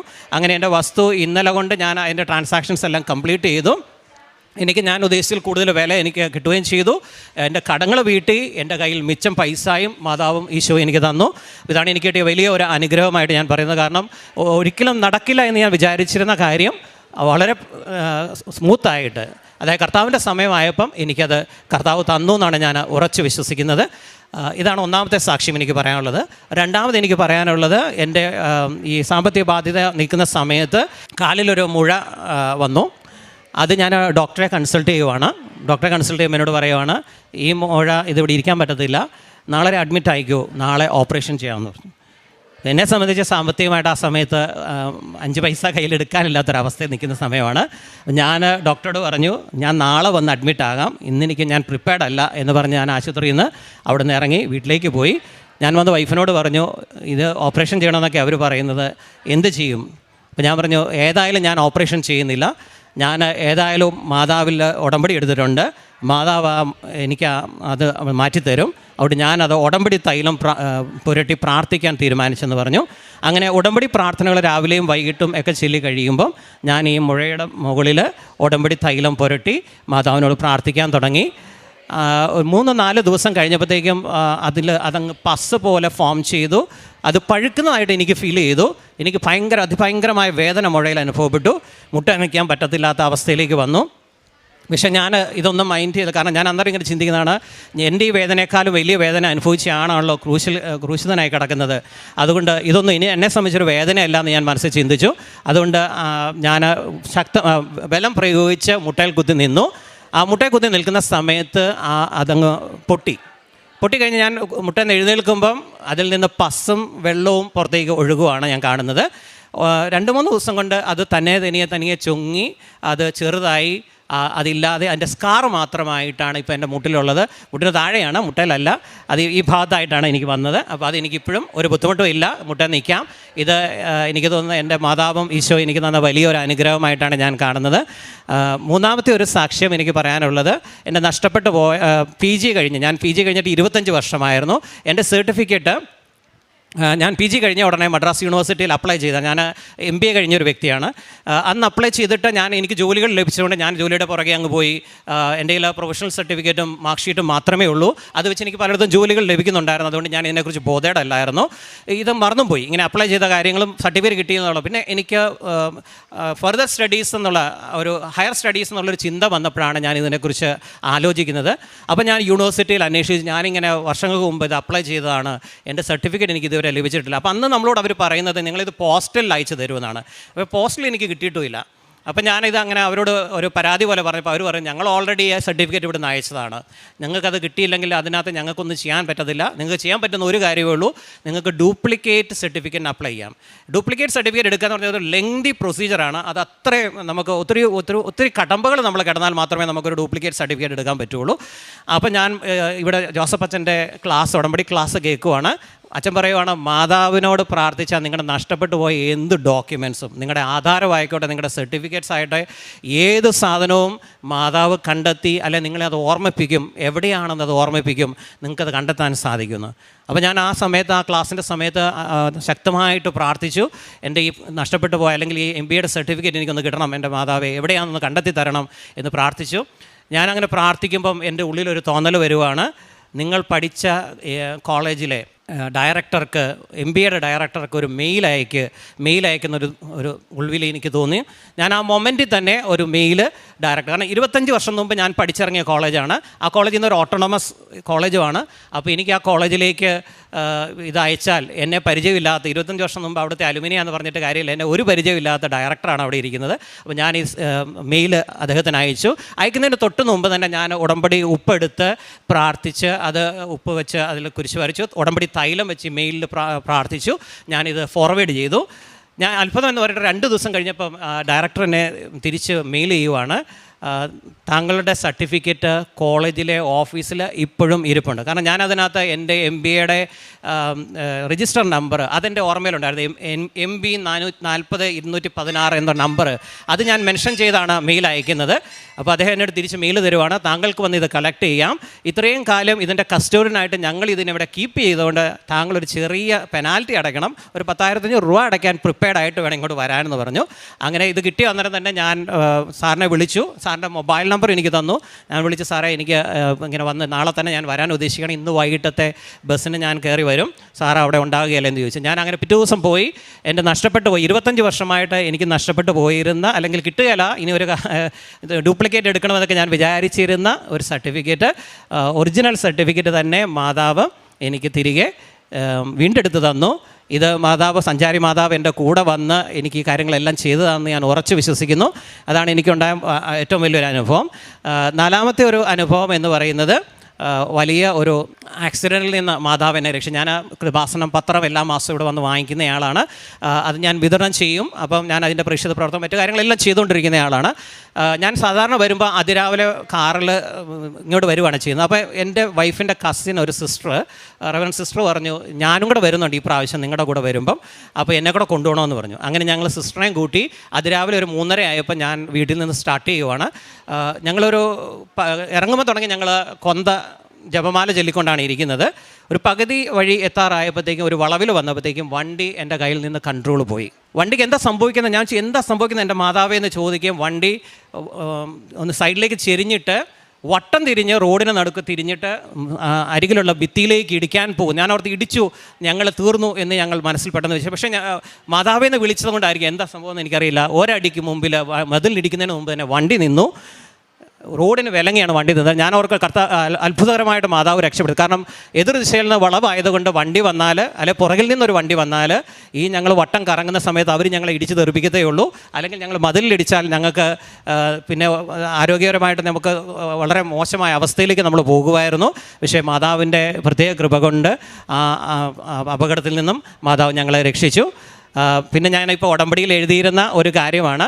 പക്ഷേ എനിക്ക് കിട്ടിയ ജോലികളെല്ലാം ഞാൻ ജോലിയിൽ നഷ്ടപ്പെട്ട അവസ്ഥയുണ്ടായിരുന്നു. കാരണം ഞാൻ ജോലി ചെയ്തിരുന്ന സ്ഥലത്തു നിന്ന് കോളേജിൽ നിന്ന് താഴേക്ക് ഇറങ്ങുമ്പോൾ, സ്റ്റെയർ കേസ് ഇറങ്ങുമ്പോൾ അതിൻ്റെ മണ്ടയിൽ നിന്ന് താഴേക്ക് വീണ് എൻ്റെ കാലൊടിഞ്ഞു. അങ്ങനെയാണ് എനിക്ക് ജോലി നഷ്ടപ്പെടുന്നത് ആദ്യമേ. അപ്പോൾ ഞാൻ ഉടമ്പടി നിയോഗത്തിൽ വെച്ചിരുന്ന ഒരു കാര്യമാണ് എനിക്കൊരു ജോലി നൽകണമെന്നുള്ളത്. അപ്പോൾ ഉടമ്പടി എടുത്തത് ഉടനെ തന്നെ കർത്താവ് എനിക്കൊരു ടെമ്പററി ജോലിയാണ്. ഇപ്പോഴും ഞാൻ ആ ടെമ്പററി ജോബിൽ തന്നെയാണ് കണ്ടിന്യൂ ചെയ്യുന്നത്. ഒരു പെർമനൻറ്റ് ജോബായി കിട്ടണമെന്ന് ഞാൻ ആഗ്രഹിക്കുന്നുണ്ട്. അതിനുള്ള അവസരം മാതാവ് എത്രയും പെട്ടെന്ന് എനിക്ക് തരുമെന്ന് ഞാൻ വിശ്വസിക്കുന്നു. പിന്നെ എൻ്റെ പ്രേക്ഷിത പ്രവർത്തനത്തെ കുറിച്ച് പറയുവാണെങ്കിൽ, ഞാൻ ഇവിടുന്ന് പത്രം എല്ലാ മാസവും മേടിക്കും. എല്ലാ ആശുപത്രികളിലും ഞാൻ പോകും, ഗവൺമെൻറ് ഹോസ്പിറ്റലിൽ പോകും, അവിടെ രോഗികളെ കാണും, അവർക്ക് പത്രം വിതരണം ചെയ്യും. ഞാൻ സ്കൂട്ടർ എടുത്തിട്ട് കിലോമീറ്ററുകൾ 30-40 കിലോമീറ്ററുകൾ ട്രാവൽ ചെയ്യും. പോകുന്ന എല്ലാ കവലകളിലും ഞാൻ സ്കൂട്ടർ നിർത്തിയിട്ട് ഇറങ്ങി വരും, പത്രമായിട്ട് പോകും. ഓട്ടോറിക്ഷ സ്റ്റാൻഡിൽ പോയി നിന്ന് അവരോട് വചനം പറഞ്ഞും ഇതിൻ്റെ കൃപാസന മാതാവിനെ കുറിച്ചുമൊക്കെ പറഞ്ഞു കൊടുക്കുകയും പത്രങ്ങൾ കൊടുക്കുകയും, അങ്ങനെ അല്ലെങ്കിൽ കവലകളിൽ ആളുകൾ കൂടി നിൽക്കുന്നിടത്ത് കണ്ടാൽ അവിടെ പോയി ഞാൻ അവർക്ക് പത്രം കൊടുക്കും. എനിക്ക് റിജക്ഷൻസ് ഒക്കെ വന്നിട്ടുണ്ട്. പക്ഷേ ഞാൻ എല്ലാ തവണയും ഇറങ്ങുമ്പം ഉടമ്പടി തൈലവും ഉപ്പും ഈ പത്രത്തെ വിതറിയിട്ടാണ് ഇറങ്ങിപ്പോകുന്നത്. അതുകൊണ്ട് റിജക്ഷൻസ് എന്ന് പറയാൻ എനിക്ക് പറഞ്ഞാൽ, ഞാൻ ഇപ്പോൾ ഇത്രയും നാളും ഈ 2-2.5 വർഷമായിട്ട് ഞാൻ ചെയ്ത റിജക്ഷൻസ് എന്ന് പറഞ്ഞാൽ എല്ലാം കൂടെ വിരലിനാന്ന് ഒരു 4-5 ഇൻസിഡൻസേ എനിക്ക് പറയാനുള്ളൂ. അതിൽ കൂടുതലൊരു റിജക്ഷൻസ് എനിക്ക് വന്നിട്ടില്ല. അത് ചിലരിവിടെ വന്ന് എടുത്തവർ തന്നെ എന്നോട് റിജക്റ്റ് ചെയ്തുകൊണ്ട് ഞാനിവിടെ വന്നിട്ട് ഉടമ്പടി എടുത്തിട്ട് എനിക്കൊന്നും കിട്ടിയില്ലെന്ന് പറഞ്ഞ ആളുകളുണ്ട്. പക്ഷേ ഞാൻ അദ്ദേഹത്തെ പാസിഫൈ ചെയ്യുകയാണ് ചെയ്തത്. കാരണം ഞാൻ പറഞ്ഞു, താങ്കൾ ഉടമ്പടിയിൽ ചിലപ്പോൾ ഒരുപക്ഷെ കറക്റ്റ് ആകാഞ്ഞത് കൊണ്ടായിരിക്കാം അത് കിട്ടാതെ പോയത്. അപ്പം നമ്മൾ ഉടമ്പടിയിൽ അത് വീണ്ടും ഇവിടെ വന്ന് പുതുക്കിയിട്ട് അത് ചെയ്യാൻ ഉപദേശിക്കുക മാത്രമാണ് ഞാൻ ചെയ്തത്.